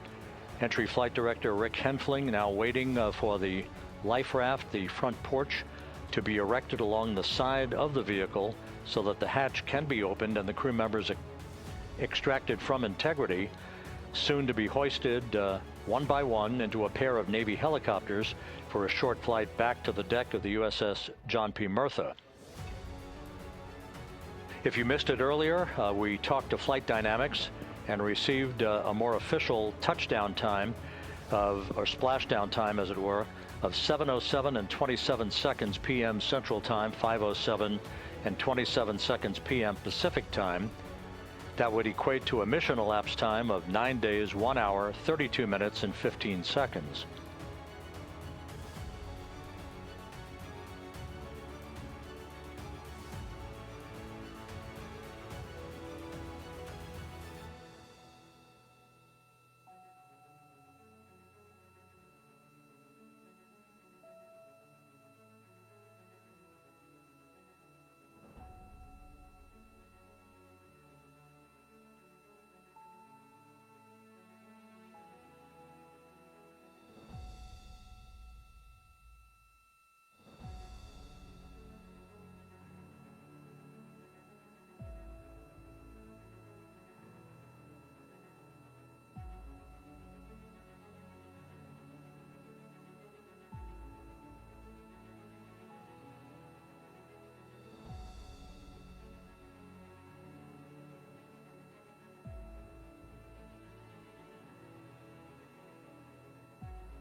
Continuing to get excellent views from the imagery assets out at sea in the Pacific of Integrity. We continue to get good reports from the landing and support officer who's in contact with the recovery team that the crew is in excellent shape, no issues.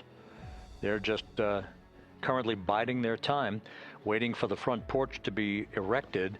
We have no hazardous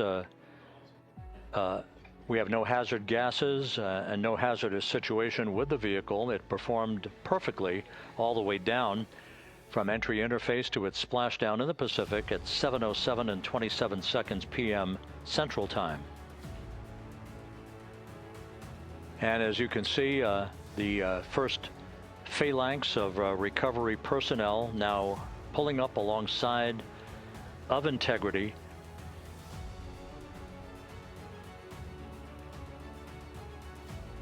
This includes Navy divers, a Navy flight surgeon, and other recovery personnel who have trained for several years for this recovery process.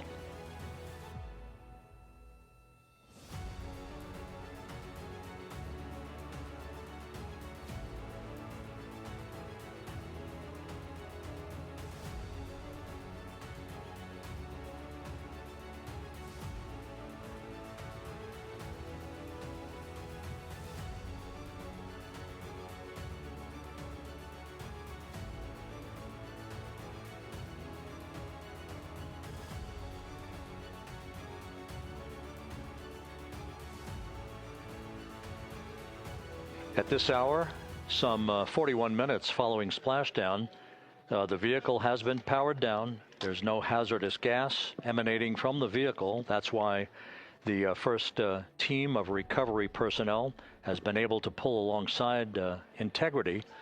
And the reports continue to come in that the 4 astronauts are in excellent shape.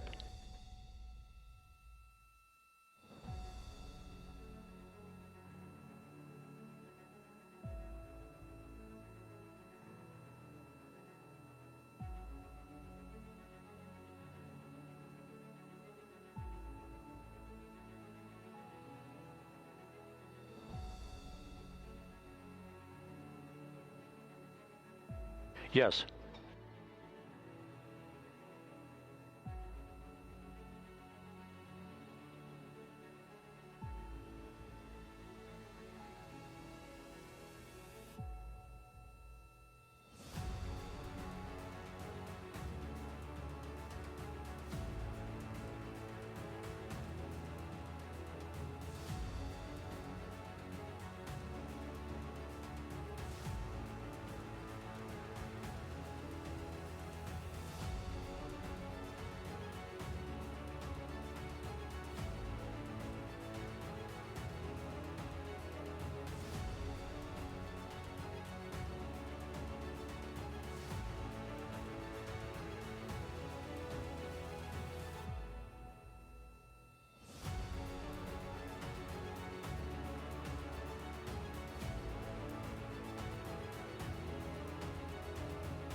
This is Mission Control Houston, continuing to watch the initiation of the recovery of Integrity's astronauts. One by one, they'll be brought out of the spacecraft onto a large inflatable raft just a short time from now. In the meantime, we can go back to the USS John P. Murtha, where my colleague Megan Cruz is standing by to provide her situation report. Megan, can you hear us?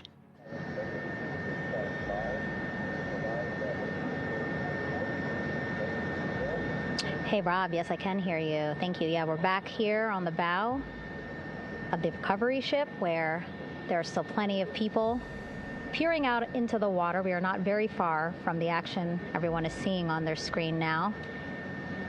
The Orion spacecraft, Integrity, in the ocean, surrounded by a number of recovery boats.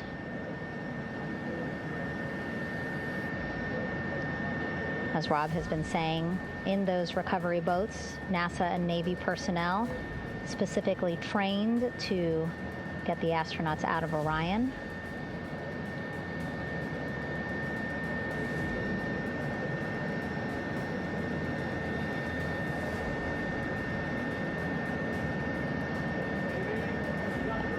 In some of our wide shots, you can probably see that there are 6 boats out in the water. More than 40 people out in the water right now on those boats.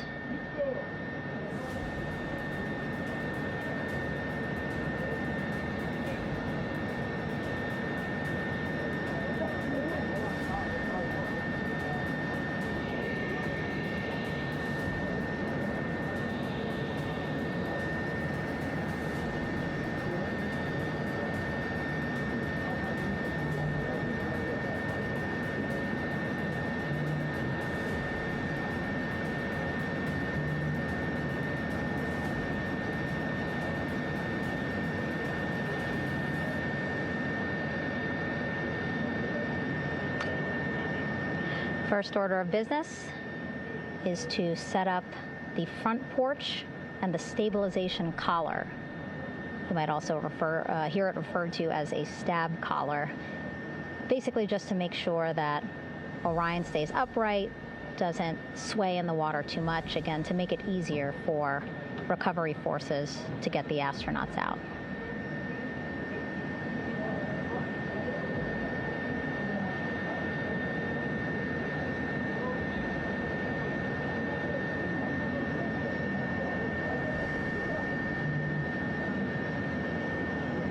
Again, we splashed down in the Pacific Ocean just after 5 p.m. Pacific time here. It's a requirement by NASA to be able to get the crew out of Orion within 2 hours of splashdown. So doing great on time so far. Plenty of time. No rush either. I was speaking to NASA flight surgeon Rick Schuring earlier in this broadcast, and he said to me, no rush to get the crew out. Just want to make sure that they're feeling good. And whenever they're ready to take their step out of Orion and onto that large raft, the front porch, folks will be ready.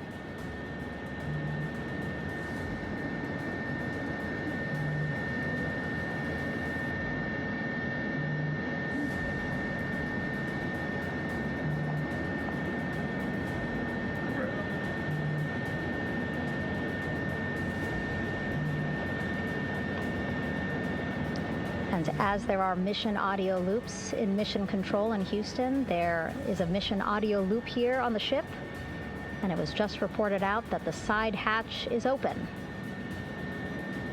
Side hatch of integrity is open. You're getting these beautiful shots from our aerial assets. The ship itself, where I'm on, just 3,000 yards away.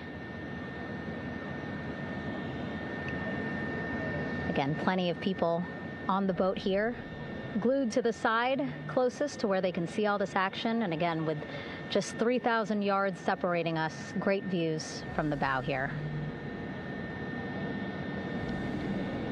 You can see now that side hatch is open. One of the Navy personnel is about to get inside there.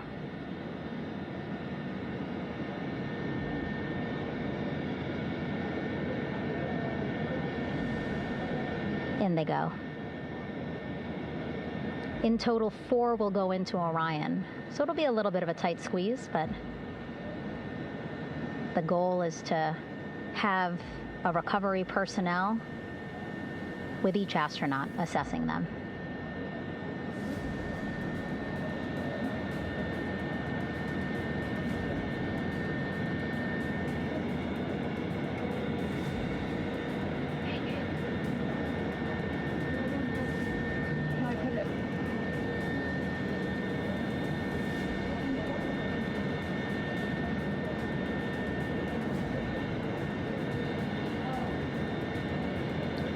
Boats getting closer now.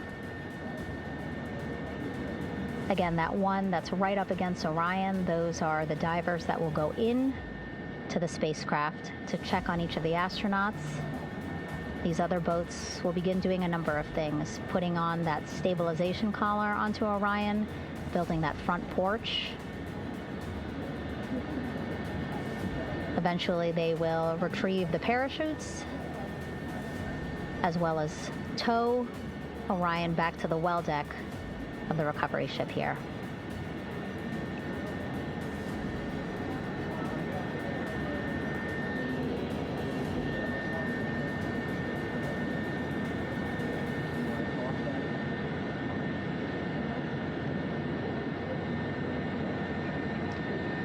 And so as we wait for the Navy and NASA personnel to get their assessment of the crew inside of Orion, why don't we toss it back to Rob for an update? Yeah, thank you, Megan. Here in Mission Control, Flight Director Rick Henfling and the entry team of flight controllers still on duty. The vehicle has been powered down for some time now. There are no hazardous gases emanating from integrity. That, of course, allowed the recovery personnel to approach the vehicle and then open the hatch to begin the initial medical assessment of the crew, as you just indicated. Now we're standing by for the erection of that inflatable raft, the front porch, alongside of the vehicle that will enable the crew to be extracted one by one onto the raft, have a moment or two to get their land legs back before they're hoisted into two hovering Navy helicopters, 2 crew members for each helicopter, for a short flight back to the deck of the USS John P. Murtha.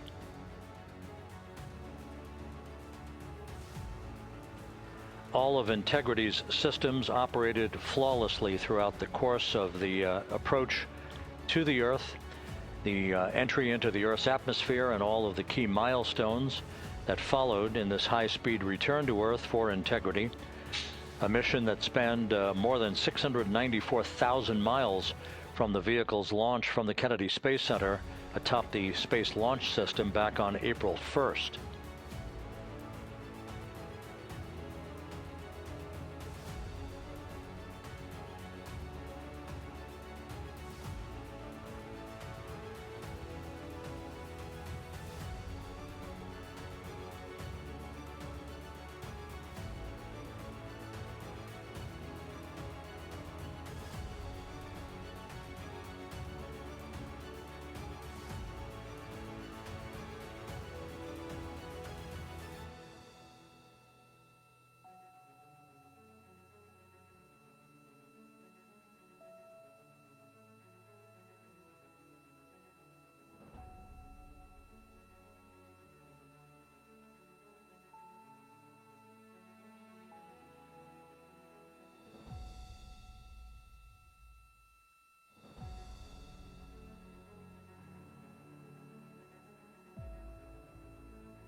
As we mentioned at the top of the broadcast, the last time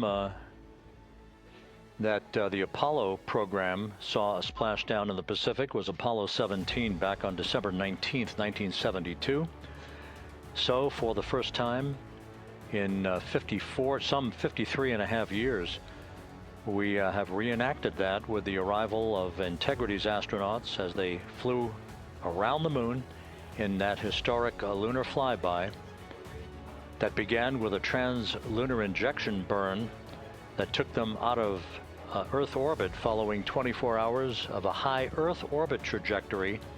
The high Earth orbit trajectory enabled flight controllers here to have a full 24 hours to evaluate the systems on Integrity and the condition of the crew before they would commit to flying to the moon.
With the side hatch of Orion having been opened to set the stage for the erection of the inflatable life raft, known as the front porch, to be erected alongside the spacecraft for the extraction of the crew. Let's play for you an interview that my colleague Megan Cruz conducted on the USS John P. Murtha with Navy diver First Class David McMahon that explains how this process is unfolding. Okay, Davey, so you and some of your team, one last look over of the stabilization collar, correct? Yes, ma'am. Okay, so what is this stabilization collar? This is what's going to stabilize the capsule out there in the ocean. We don't know how good the weather or the waves will be that day, so this will help prevent any unnecessary occurrences from happening, stabilizing the capsule and the astronauts inside. So basically this is a float that will go around Orion. I'm assuming that what they're doing right now, these are the lines that will attach the collar onto Orion? That is correct. And so what are they doing here? So we've got the lower line that will secure the inflation device before we inflate it. That gives us the go-ahead that it's secure in its space, and then we'll inflate it. And then once that is done, we'll undo all the carabiners and get this orange line on top tied in the same fashion. And then this will be secured to the capsule, and the astronauts can safely take their first steps out of the capsule onto the front porch. Okay, and how long will it take them to set up the stabilization collar? We should definitely be able to handle this in under 10 minutes. Okay, wow. And then you just mentioned the front porch. So basically after they set up the stabilization collar, then they set up what's called the front porch here. That's correct. Okay, and what's the front porch? Front porch is basically a bigger waiting room for the astronauts to sit in while we wait for the helicopters to show up and grab them. Okay, so the medical team that was inside with the crew, they're going to help them out and onto the front porch? That is correct. And then what happens here? We have higher trained medical personnel also on board the front porch that will give them lookovers and just make sure they're okay while we wait for the helicopters to show up. Okay. How does it feel, I mean, your team, you, to be part of a mission that's returning astronauts from the moon in more than 50 years? We all feel extremely honored to be a part of this, as well as a bigger mission for the Navy and joining up with NASA to do great things. Mm-hmm. And do you feel like you and your team are ready? Yes, very ready. Cool. All right, thank you so much. Thank you.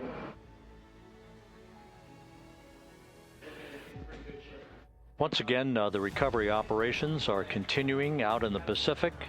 We shortly should see that life raft, the front porch, erected alongside the side hatch of the vehicle.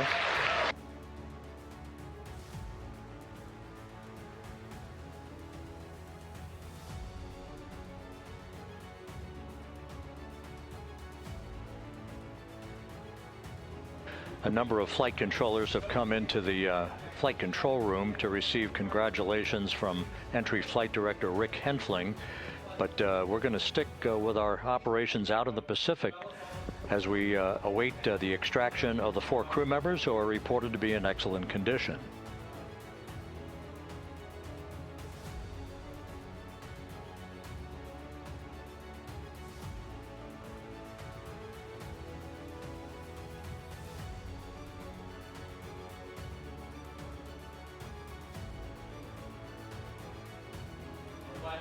Again, while we stand by for that front porch to be erected alongside of the side hatch of the vehicle, let's go back to the USS John P. Murtha and Megan Cruz. Megan?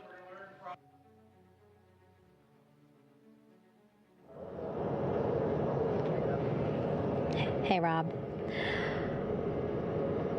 Pausing now to listen to some internal audio loops. Again, the operations team here on the ship communicating with everyone out on the water. It seems like currents are hindering them a little bit from unfurling and inflating the stabilization collar as well as the front porch. But again, the requirement to get the crew out within 2 hours of splashdown, plenty of time. So no concerns just yet. But as calm as the water looks, yeah, it looks like it's hindering the teams just a tad.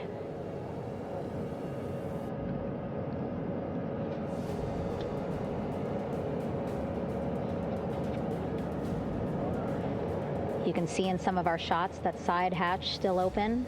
Again, inside there are now 8 people inside. 4 divers, Navy divers, all with medical training, each assigned to an astronaut each. Making sure that they're comfortable, feeling good.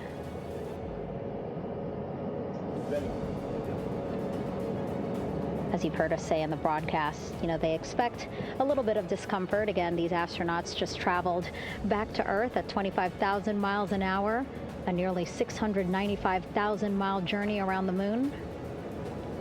If you think you get car sick.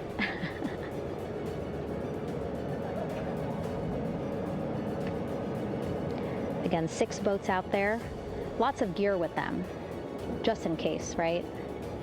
As we said, the crew reported feeling great, but again, all those folks out there in case they weren't, right? NASA is all about making sure we think about every situation that can happen, and so of course wanted to be ready in case any of our astronauts needed more medical attention while out there in the water.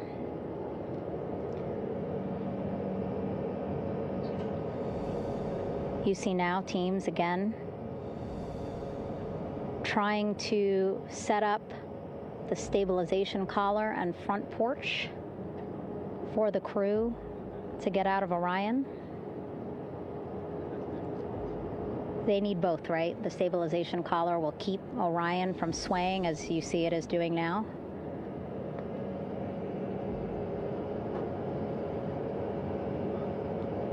And then they will connect the front porch to the stabilization collar so that the crew can take 2 steps and they will be in the front porch.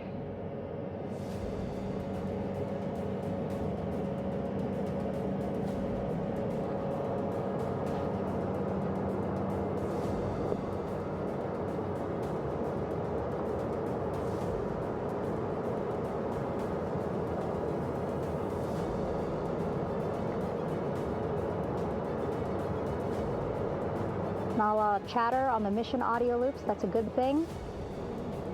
Again, things proceeding pretty nominally,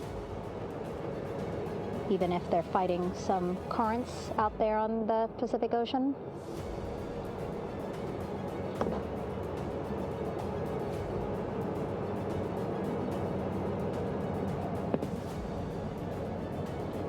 Again, the goal, setting up the stabilization collar and the front porch so that the crew can rest comfortably in the front porch, get placed into harnesses so that 2 helicopters can lift them off the front porch and onto the USS John Murtha here.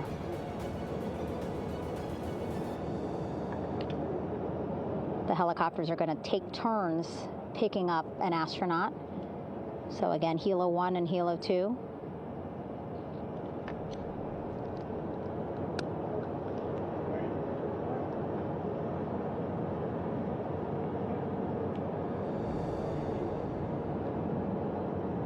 Okay, and the recovery team here on the ship just got a report from the undersea medical officer who is inside the capsule with the crew. He is reporting all 4 members are green. All of our 4 astronauts, Reed, Victor, Christina, Jeremy, green, meaning they are feeling great, not the complexion of their skin. They are feeling great, happy to be home, and ready to be extracted as soon as possible.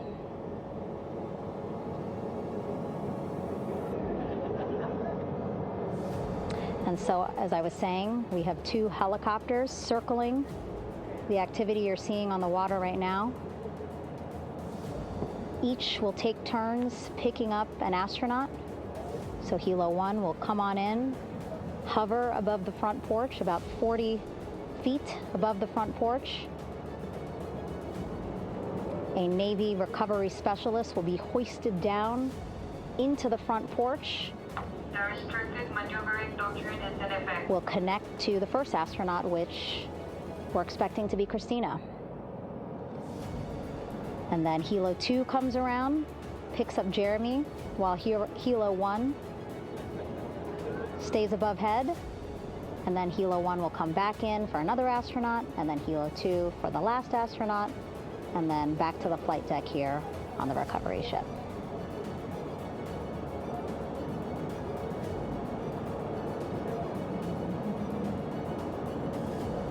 I was talking to Assistant Artemis Recovery Director Paul Sierpinski.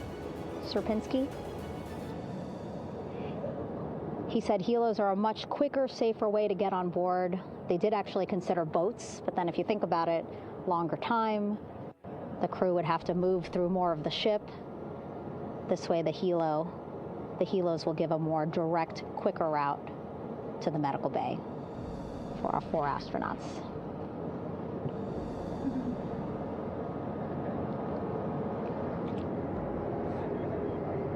Beautiful shots from our aerial and imagery teams.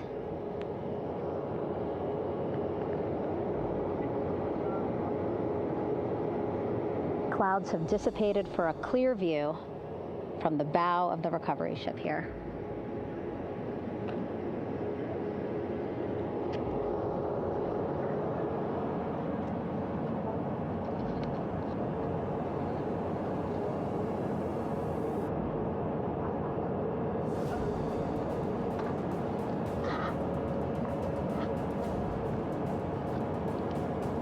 You can still see divers in the water there.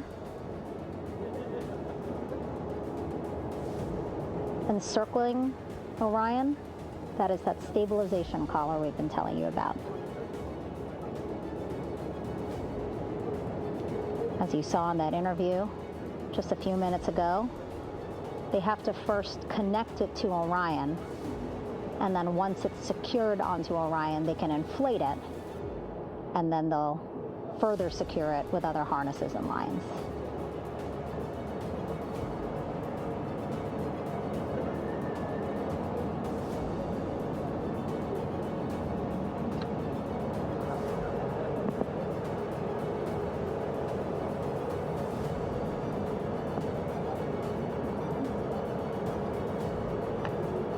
About an hour and 10 minutes since splashdown in the Pacific Ocean here.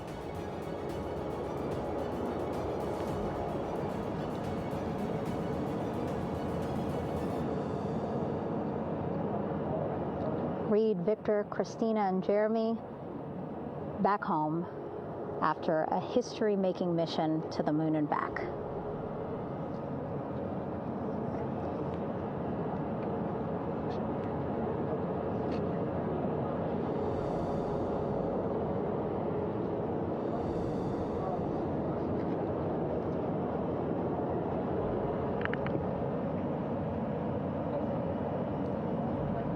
And if you missed what we said just a couple of minutes ago, the undersea medical officer inside with the crew in Orion reporting all 4 crew members feeling great.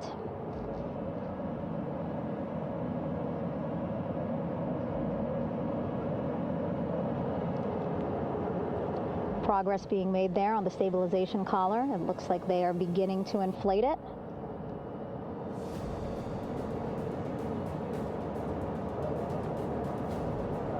And it looks like they're starting to unfold the front porch in order to get that into the water here shortly and inflate that as well.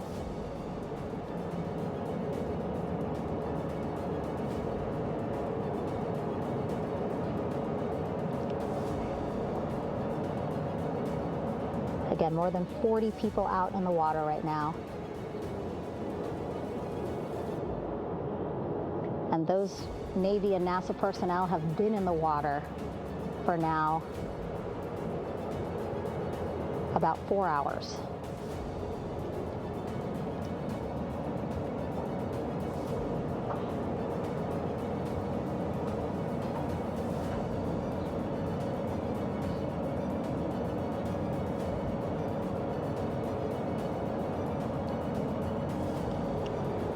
The reason why they had to get out so early is just to stage everything.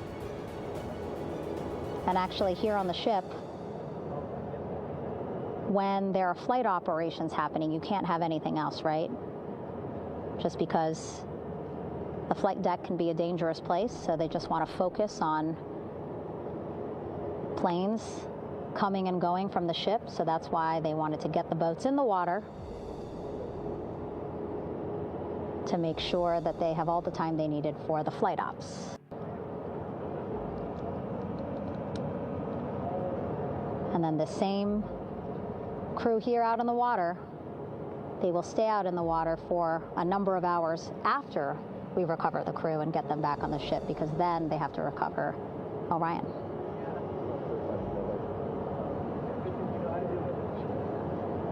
All right, that stabilization collar looking good around Orion. We're now seeing some recovery personnel getting on to that collar. Again, they need to further attach it to Orion to make sure that it can really prop up the spacecraft. It's basically lifting it up off of the water just a tad. Again, so it's not so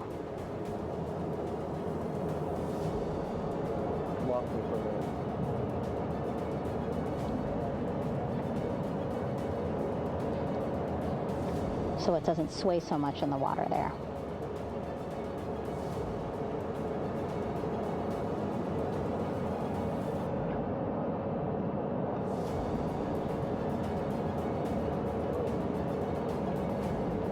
And now that front porch looks like it's nearly fully inflated as well. You can see a much larger surface area.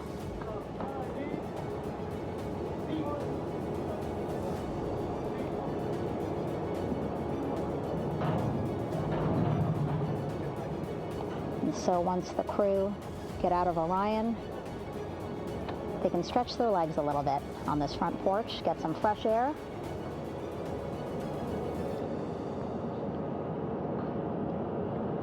And enjoy this beautiful day here on their home planet.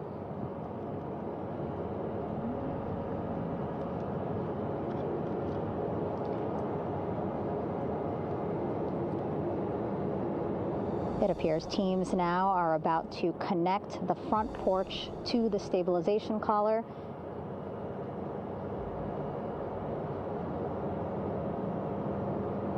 And at that point, when both are secure, we should soon see astronauts come out of Orion.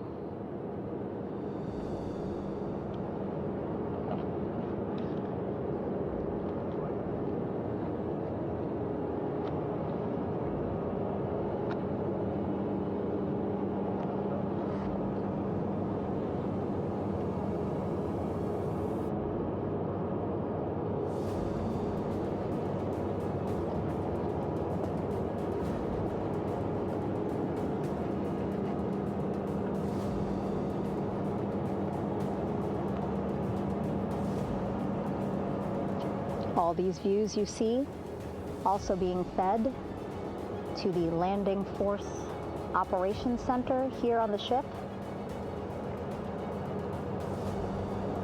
Of course, it is very important for our recovery teams leading the mission to have all the views that you're seeing as well. Again, listening to their communication loop here on the ship. Very quiet, which is a good thing. It means things are going pretty nominally, meaning as expected.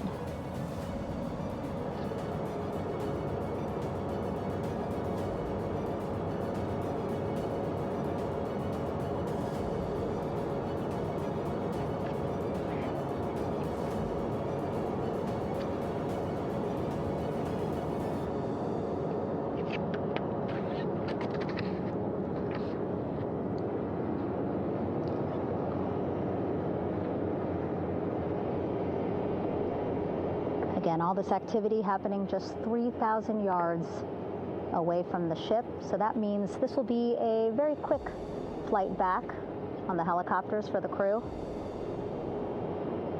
2-3 minutes, and then they'll be back here on the ship. I know.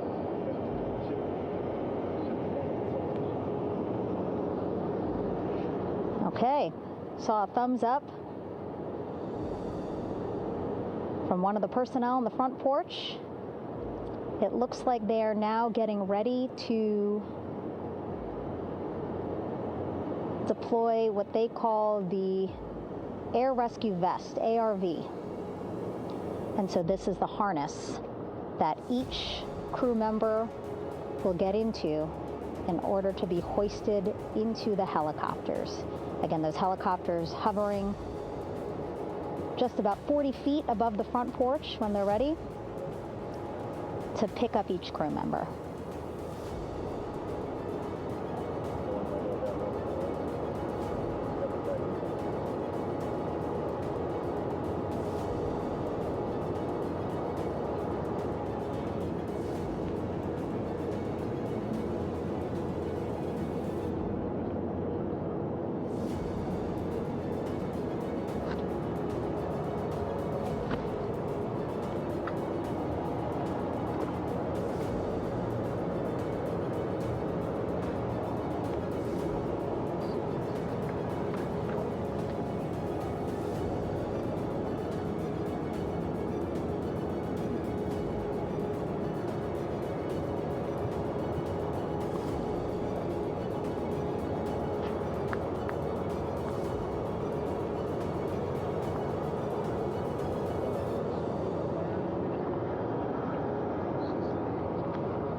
This is Mission Control Houston. Behind me, a fairly raucous scene as hundreds of flight controllers have poured into the flight control room here. This is reminiscent of the scene after the final shuttle mission of STS-135, although that was the end of a program. This is only the beginning of a program with the textbook splashdown of Integrity and its 4 astronauts. We're standing by for the crew to be extracted from the spacecraft. Entry Flight Director Rick Henfling invited all of these flight controllers who have contributed to this mission to enter the flight control room to have an opportunity to receive well wishes and to share the mutual glow that exists in the wake of a textbook mission for Integrity. On the front screen here in Mission Control, a sign that says "Welcome Home Integrity," taking humanity back to the moon, going further, and returning safely to Earth. So all of that jubilation, part of the post-splashdown activities, even as we await the crew being extracted from the vehicle to be hoisted onto Navy helicopters for the trip back to the USS John P. Murtha.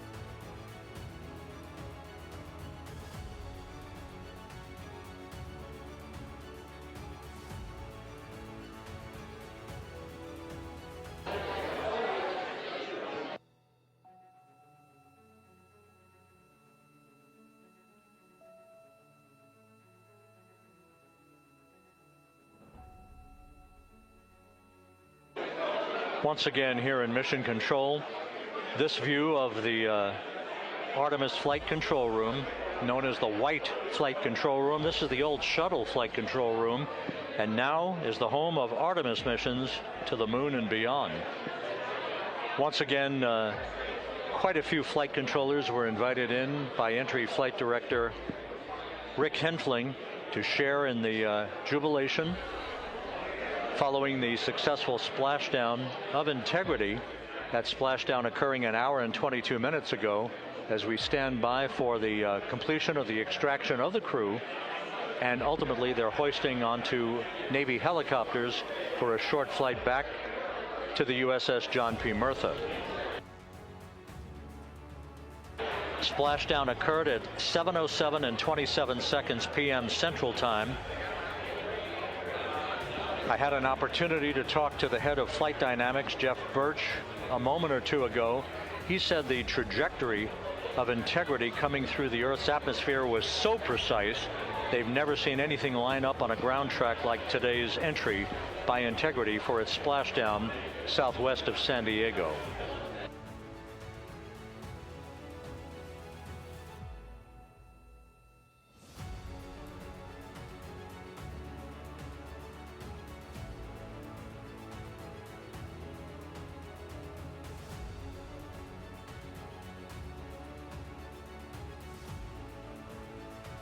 And the initial, you can hear it.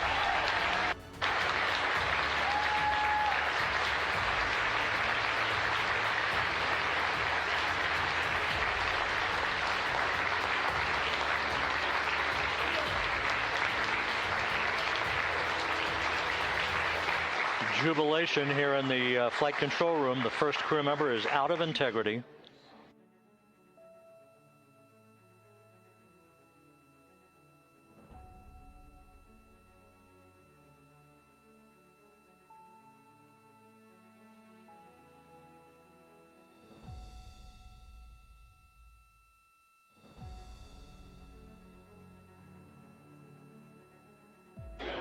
We are expecting the other crew members momentarily to be extracted.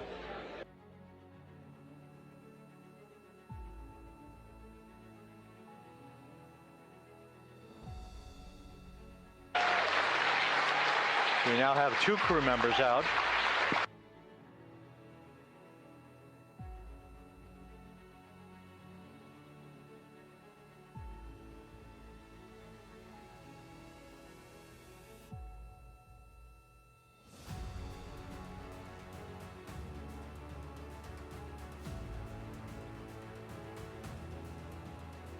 Two crew members out, 2 to go.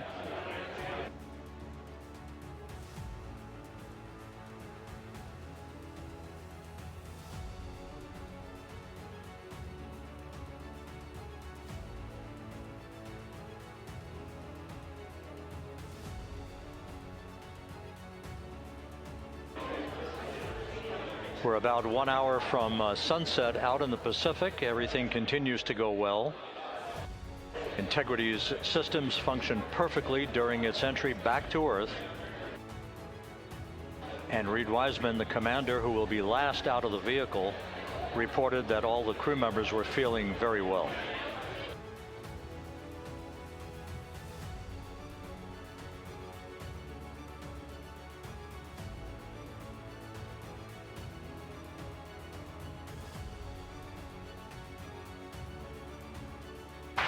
Crew member number 3 now out.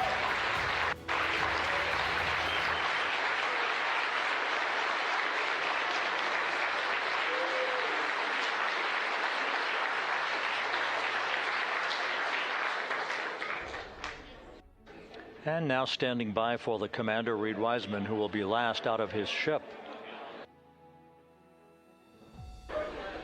Bobbing in the Pacific under almost ideal conditions, Integrity spanned 694,000 miles during its journey from launch to splashdown.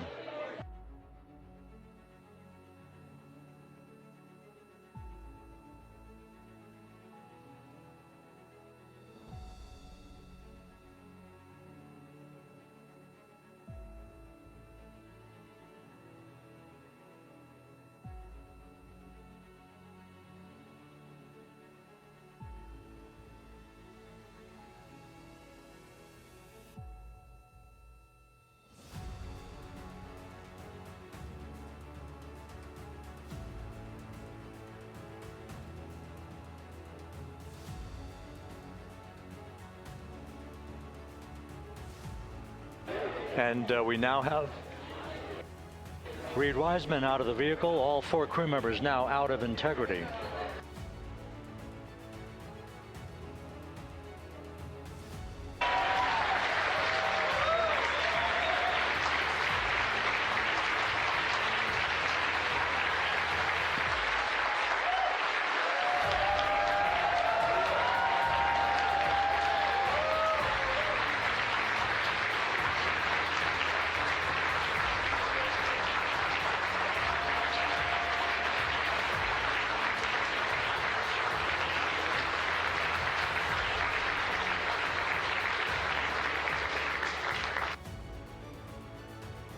Once again, all 4 crew members now on the front porch, and the procedure to begin hoisting them up to these 2 Navy helicopters hovering overhead will begin shortly.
This is Mission Control Houston. The mission is over, but the melody lingers on as jubilation continues here in the flight control room. We should be expecting NASA's Associate Administrator, Amit Kshatriya, to be joining us shortly for a short interview while the recovery operations continue out in the Pacific. So we'll stand by for that. And then we'll turn it back over to Megan Cruz aboard the USS John P. Murtha.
This is Mission Control Houston here in the Artemis flight control room. A number of flight controllers basking in the glory of the successful end of this mission that carried 4 astronauts around the moon on a lunar flyby, and the first test flight of Orion with crew members on board. Splashdown occurring an hour and 32 minutes ago after a flawless descent back into the Earth's atmosphere for the vehicle. Its 4 crew members in good shape, simply enjoying their time right now on the front porch, as it were, the inflatable raft alongside of their Integrity spacecraft. We're expecting Amit Kshatriya, the NASA Associate Administrator, to join us here momentarily for a brief interview before we turn it back over to Megan Cruz aboard the USS John P. Murtha, the recovery ship.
This is Mission Control Houston. We're about an hour and 34 minutes since the textbook splashdown of Integrity in the Pacific to bring home our astronauts. And with us now is Amit Kshatriya, the NASA Associate Administrator. Amit, a little bit of history made tonight, a little bit of history made over the past few weeks. Your thoughts as this team here basks in the glow of what they just accomplished? Yeah, Rob, we're here in the control center, and it's kind of overrun with jubilant folks from the Mission Control Houston, as well as engineering, and folks that just want to be here, part of it, as we watch our crew get extracted from the vehicle. And, you know, my thought is always about these teams, the team that's in the water right now, pulling the crew out, the team here in Houston that worked so hard over the last 10 days, no sleep to get this done.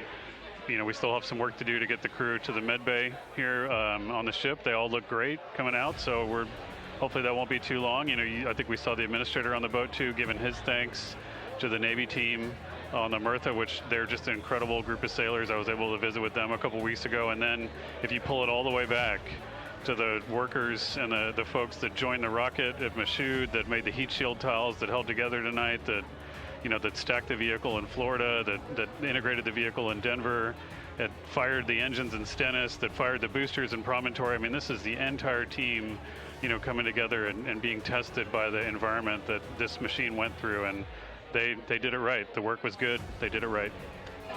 You've said in a number of briefings, of course, and in other forums that this is just the first step. The cadence has to step up, as the administrator has indicated. Now, it's a little early for the full report card on how Integrity did, but did this mission ultimately, from your eyes view, exceed expectations? It absolutely did. I mean, I was waiting to talk about this until we're in the water, and, you know, I think we still have, again, work to do to bring it in and really kind of go through it bolt by bolt and see what we learned. But I mean, so far, given what we learned during the mission and given how we performed on ascent, on entry, you know, I always think about energy in terms of the states that you worry about the most, and every time we put these machines through these incredibly energetic states that came through. So I'm fairly confident that we made a big step tonight to get us on the path towards the surface. I think the path to the surface is open now. You know, we do have to do all the work, and we'll make sure we talk about that as cleanly as we can. We learned a few things during the mission, but I have to tell you, this was an incredible test of an incredible machine. From an American psyche standpoint, the Empire State Building was lit up red, white, and blue tonight. Our coverage was seen on baseball stadiums around the major leagues. How captivating was this experience for the American people, for the world, in fact, as we returned to the moon? You know, I have not been able to watch a lot of the coverage as we've progressed through the mission. I will tell you, just, you know, from my witness in Florida before launch, and then seeing the people's faces here, and then, you know, reading where I can about how things are going. I think this has been a gift to the world from NASA. NASA has given the world a gift, proving to folks all over the place, especially young people, and that to me is what this is really about. Young people, when they see what we can do when we work together, when we have teams that collaborate, that, you know, it doesn't matter how hard the problems are, we can solve them. I'm hopeful that Artemis 2, as folks witness what we were able to do with this incredible crew, this incredible team that we've birthed into the world, scientists and engineers and artists that have been inspired by this. And even if they don't come work in the program, which separately they should come work in the program, because Lord knows we need the help, but even if they don't want to come work in the program, hopefully they grow up to recognize they can do amazing things when they work together and contribute to society and be good citizens and really change the way, you know, the challenges that are coming in the world are overcomable if we work together like this. And one final question. You know, flying to the moon, we did it. We've done it again this past week and a half or so. But the engineering that went behind the design of this mission and the precision, the pinpoint precision of this vehicle entering that entry corridor, it's almost mind-boggling. Yeah, it is incredible when you think about the energies involved and the uncertainties involved. That you know, when we inserted the vehicle into orbit, it was 99.2% down the middle. When we dropped the vehicle right on top of the fleet here, you know, our guys knew exactly where to go, but the guidance was perfect. You know, and it's interesting. I've got this question a lot over the last few weeks about, you know, we did this before 53 years ago, and you know that.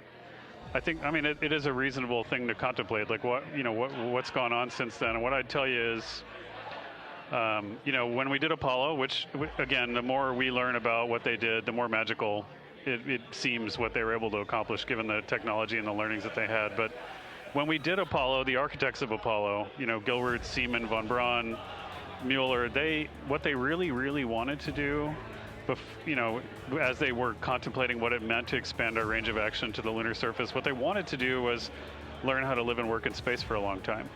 They wanted to do that first before they were confident they could expand their range of action to the moon. Now, of course, the politics of the time and the mission at the time was different, and so they had to go straight to the moon and bring people home. And then after that, the program kind of lost its momentum.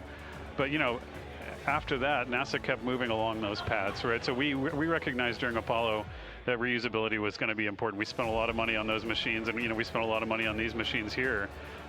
Even though, but we recognized that reusability was important, which is why we built a winged space plane called Space Shuttle, and then we used that reusable machine to build a space station.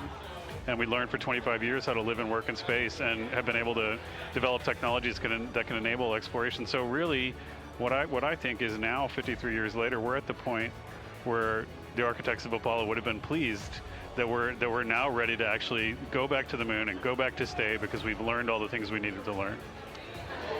There's a lot of people pleased here tonight, and we really thank you for joining us, Amit. Amit Kshatriya, NASA's Associate Administrator, as we begin to hoist the crew onto the helicopters to head back to the recovery ship. Thank you very much, and congratulations, Amit.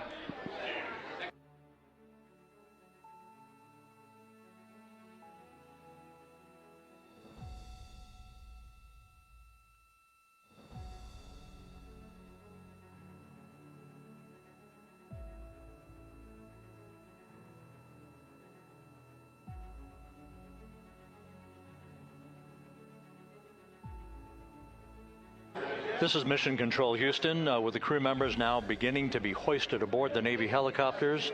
Let's go to Megan Cruz aboard the USS John P. Murtha, who will take it from here.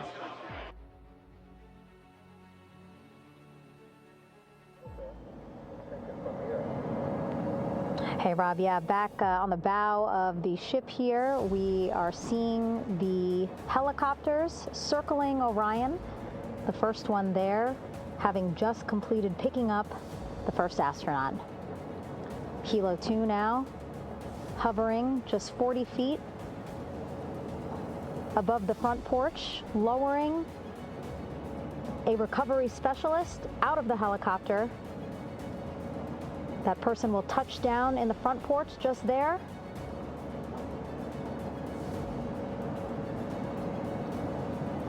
The crew members already outfitted with a harness that will allow them to quickly attach to the hoisting device.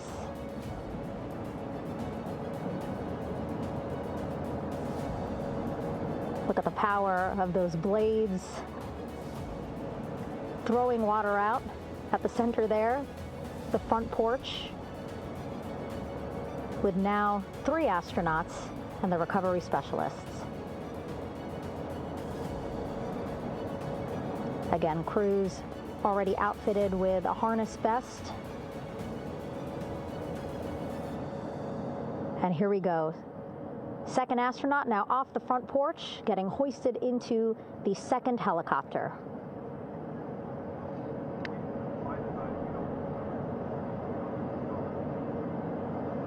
That helicopter will now hover just a distance away to give room for the first helicopter to come back and pick up the third astronaut.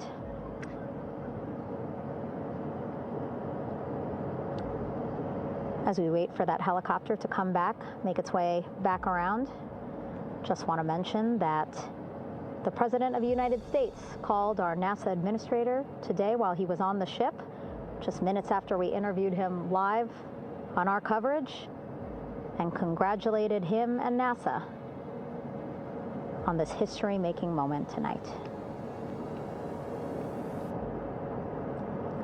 Helicopter 1 again hovering 40 feet over the front porch. We will soon see another recovery specialist getting lowered onto the front porch.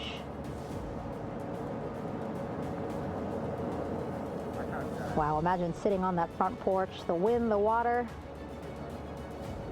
But again, the recovery team determined that a helicopter flight back to the ship here would be safer, faster, and more comfortable for our crew who just completed a 10-day mission around the moon.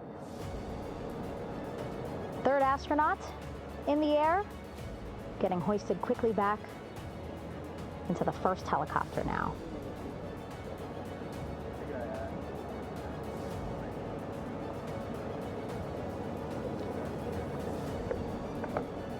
That first helicopter now on its way back to the ship here. We will soon see it land in just a few minutes. Again, all this action happening just 3,000 yards away from us, so a very quick flight back to the flight deck. Now the only person left on the front porch, Commander Reed Wiseman.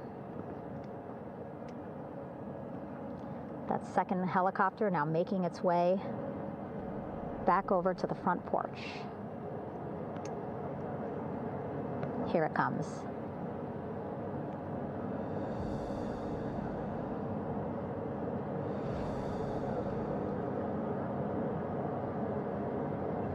Making its final approach here.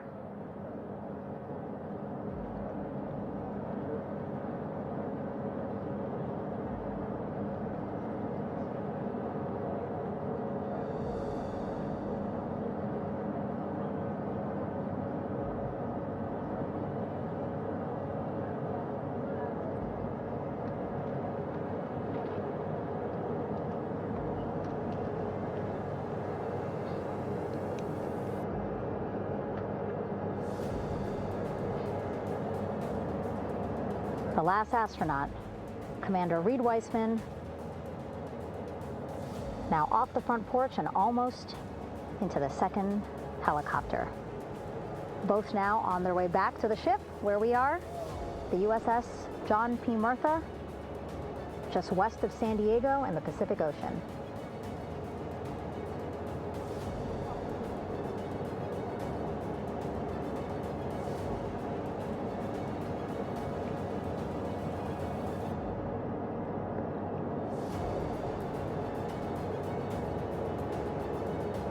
Exciting to see our 4 crew members minutes away from landing on the flight deck here on the recovery ship. 550 people on this ship, excited, ready, anxious, looking forward to welcoming this crew aboard.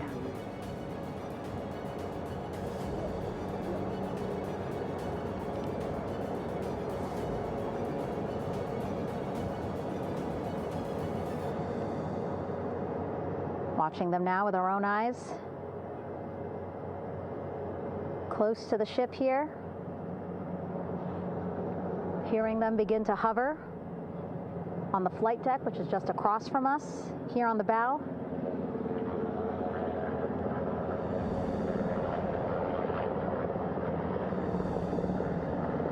The first helicopter coming in.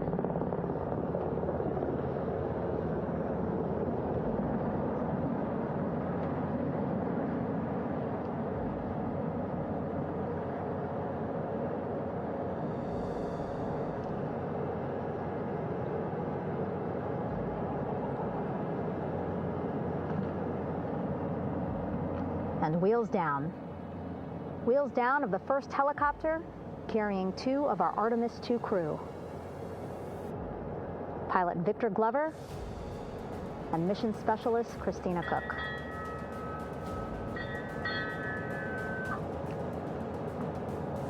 Kilo 1 on deck reported on the recovery loop. Again, the mission audio loops that the recovery team are using here to communicate with one another. And an announcement just made on the ship, integrity incoming. 2 more helicopters on their way to the flight deck, one carrying the crew, the other, one of our imagery helicopters. Again, kudos to our imagery and aerial teams for giving us these beautiful views of history in the making. Set amid a gorgeous, soon-to-be sunset here in the Pacific Ocean.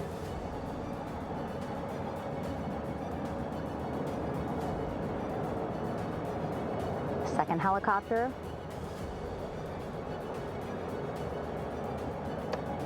making its approach of the flight deck.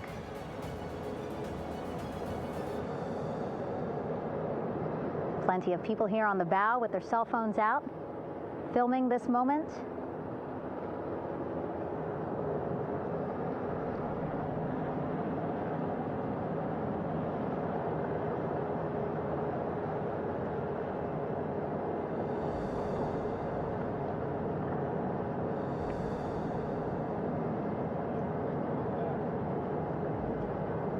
Some impressive flying here by the Navy,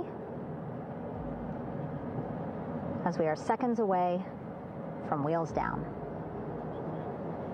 And there you go. We now have all 4 Artemis II crew members on the USS John P. Murtha.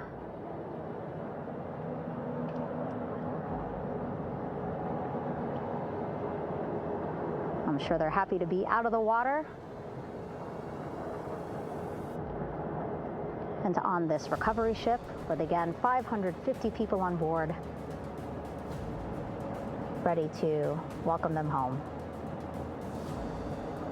But first, as we've been saying throughout the broadcast, just making sure the crew feel good.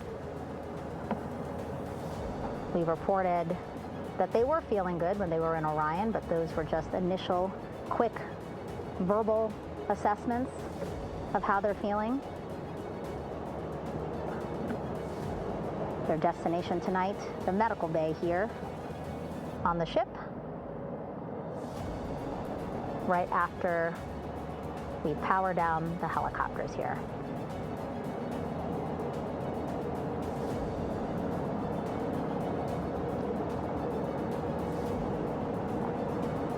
The team on the flight deck working quickly but methodically.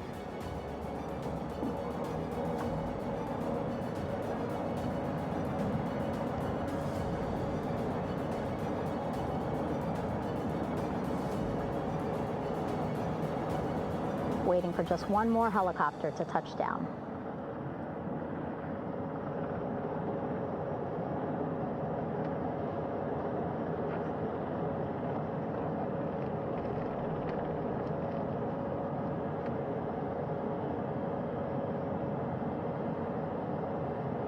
Very limited personnel here on the flight deck. Restricted maneuver doctrine is in effect. As that third helicopter touches down.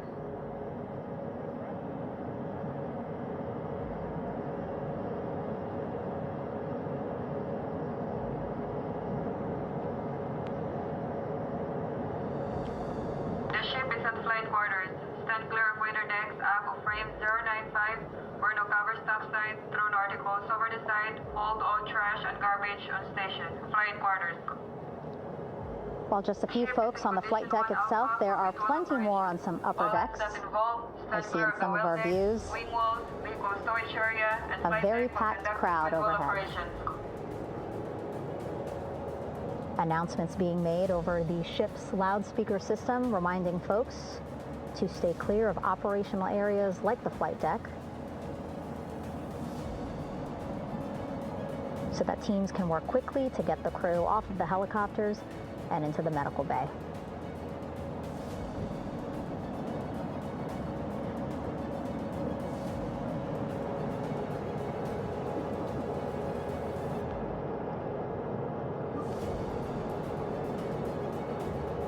Splashdown today, 5:06 p.m.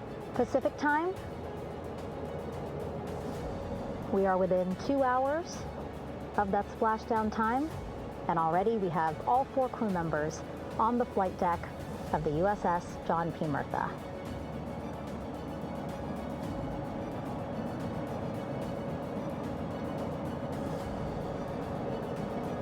Again, crew waiting before getting out for the helicopters to completely shut down.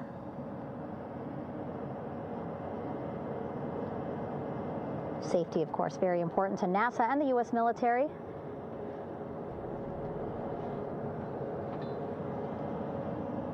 So we'll wait just a couple of minutes here before we start seeing crew members walk off the helicopters one by one.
All right, and now here we see pilot Victor Glover and mission specialist Christina Cook sitting on the edge of one of the helicopters, looking in great spirits. That familiar smile and laugh from Victor, I can see it from here. Christina, I'm sure, feeling the same way, just blocked a little bit by our camera here, but we'll see her here shortly. A photographer taking their pictures. Victor saluting folks on the flight deck. They look like they're in great spirits. Happy to be home, I'm sure.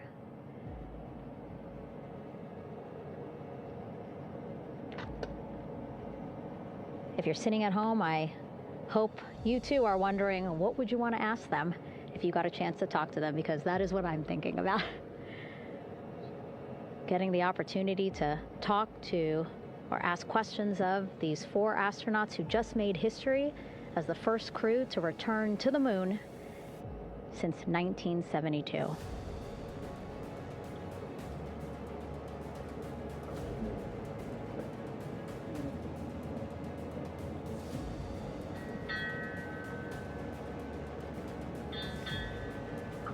Oh, there we see Christina there, also smiling. Finally peering out, waving at the cameras. Hello to you too, Christina, yes. Welcome back. Welcome, welcome home. A loudspeaker announcement on the ship saying, "Welcome home, Integrity."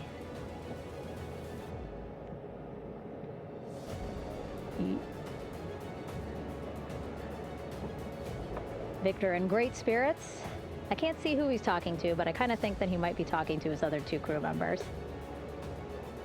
Shouting from across the flight deck, congratulations to one another.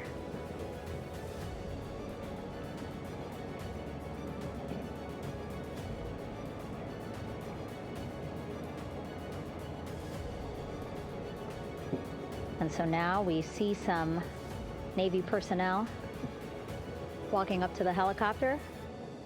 This is again the first helicopter carrying pilot Victor Glover and mission specialist Christina Cook.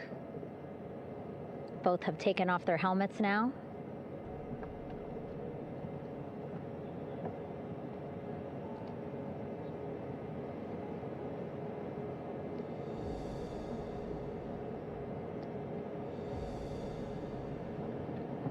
Some pictures, video to catalog this historic moment. A beautiful sunset just behind them here in the Pacific Ocean. Golden hour. These pictures will be beautiful.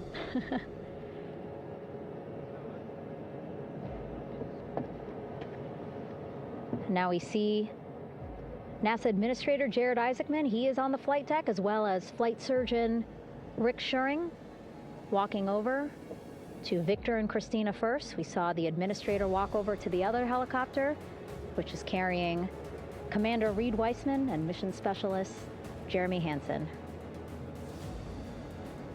We heard from Rick earlier in the broadcast. Again, he said he's going to be out there on the flight deck to do another initial assessment of the crew, ask them how they're feeling, anything bothering them.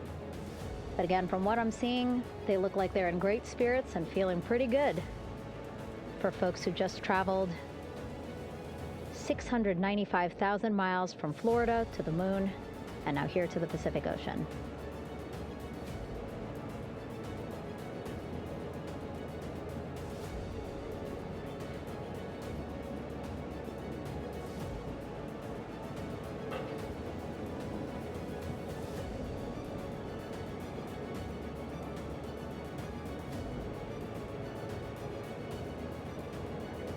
We're now seeing NASA Administrator Jared Isaacman walking across the flight deck. He had been talking to Reed and Jeremy, now approaching Victor and Christina. A hug from Victor, a hug from Christina. What a moment that we're getting to experience together.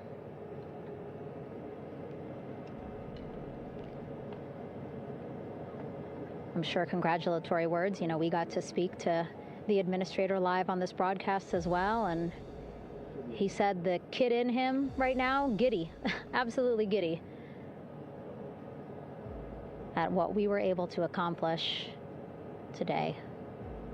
Returning them home safely and in good spirits after a 10-day mission around the moon. And here we go. We're seeing Jeremy walking, waving across the flight deck, now on his way to the medical bay.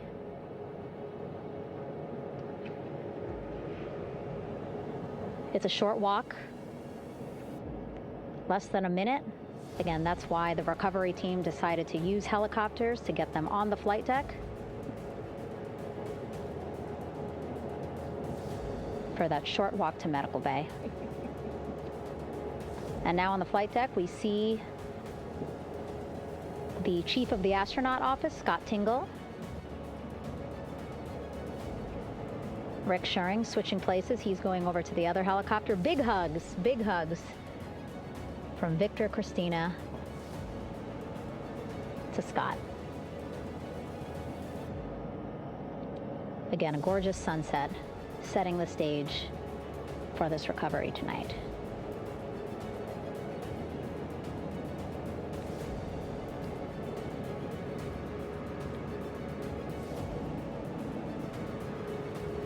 All right, and now here we are, Christina, making her way, looking thankful, grateful, happy to be home.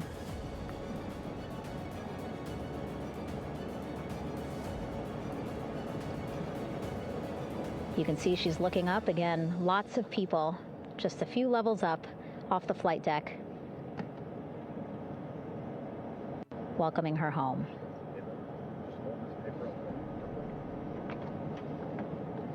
Scott holding the door like a gentleman, but back on his way to the other crew still on the flight deck.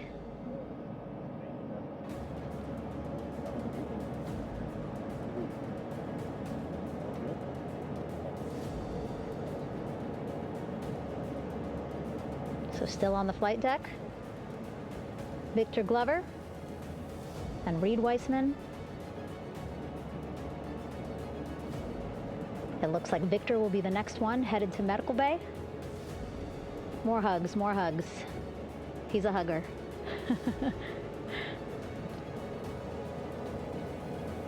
Victor looking good as he walks across the flight deck.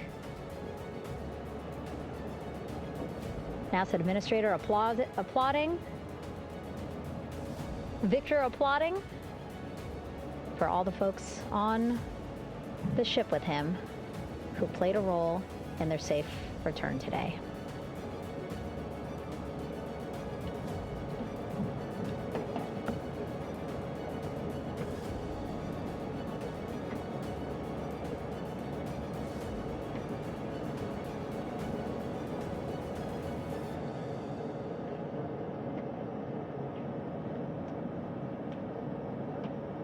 And finally, just one Artemis II crew member left on the flight deck, Commander Reed Weissman.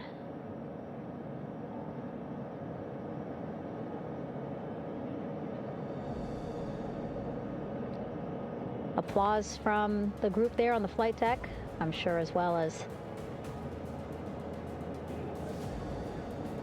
on the level just above them, packed with people. Reed looking good as he takes his steps towards the medical bay.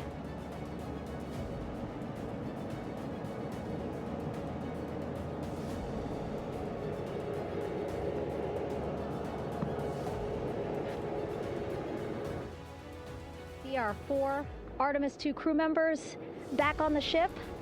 Again, now they will head into medical bay, where they will be assessed by flight surgeons from both NASA as well as the Canadian Space Agency. A more in-depth assessment. When they get to medical bay, they will each have their own nurse. They will be helped out of their suits. And then again, we'll check to see that they're feeling good. Make sure it's not just adrenaline, but that they are feeling good from their long journey back from the moon. Beautiful shot of that sunset, illuminating our flight deck.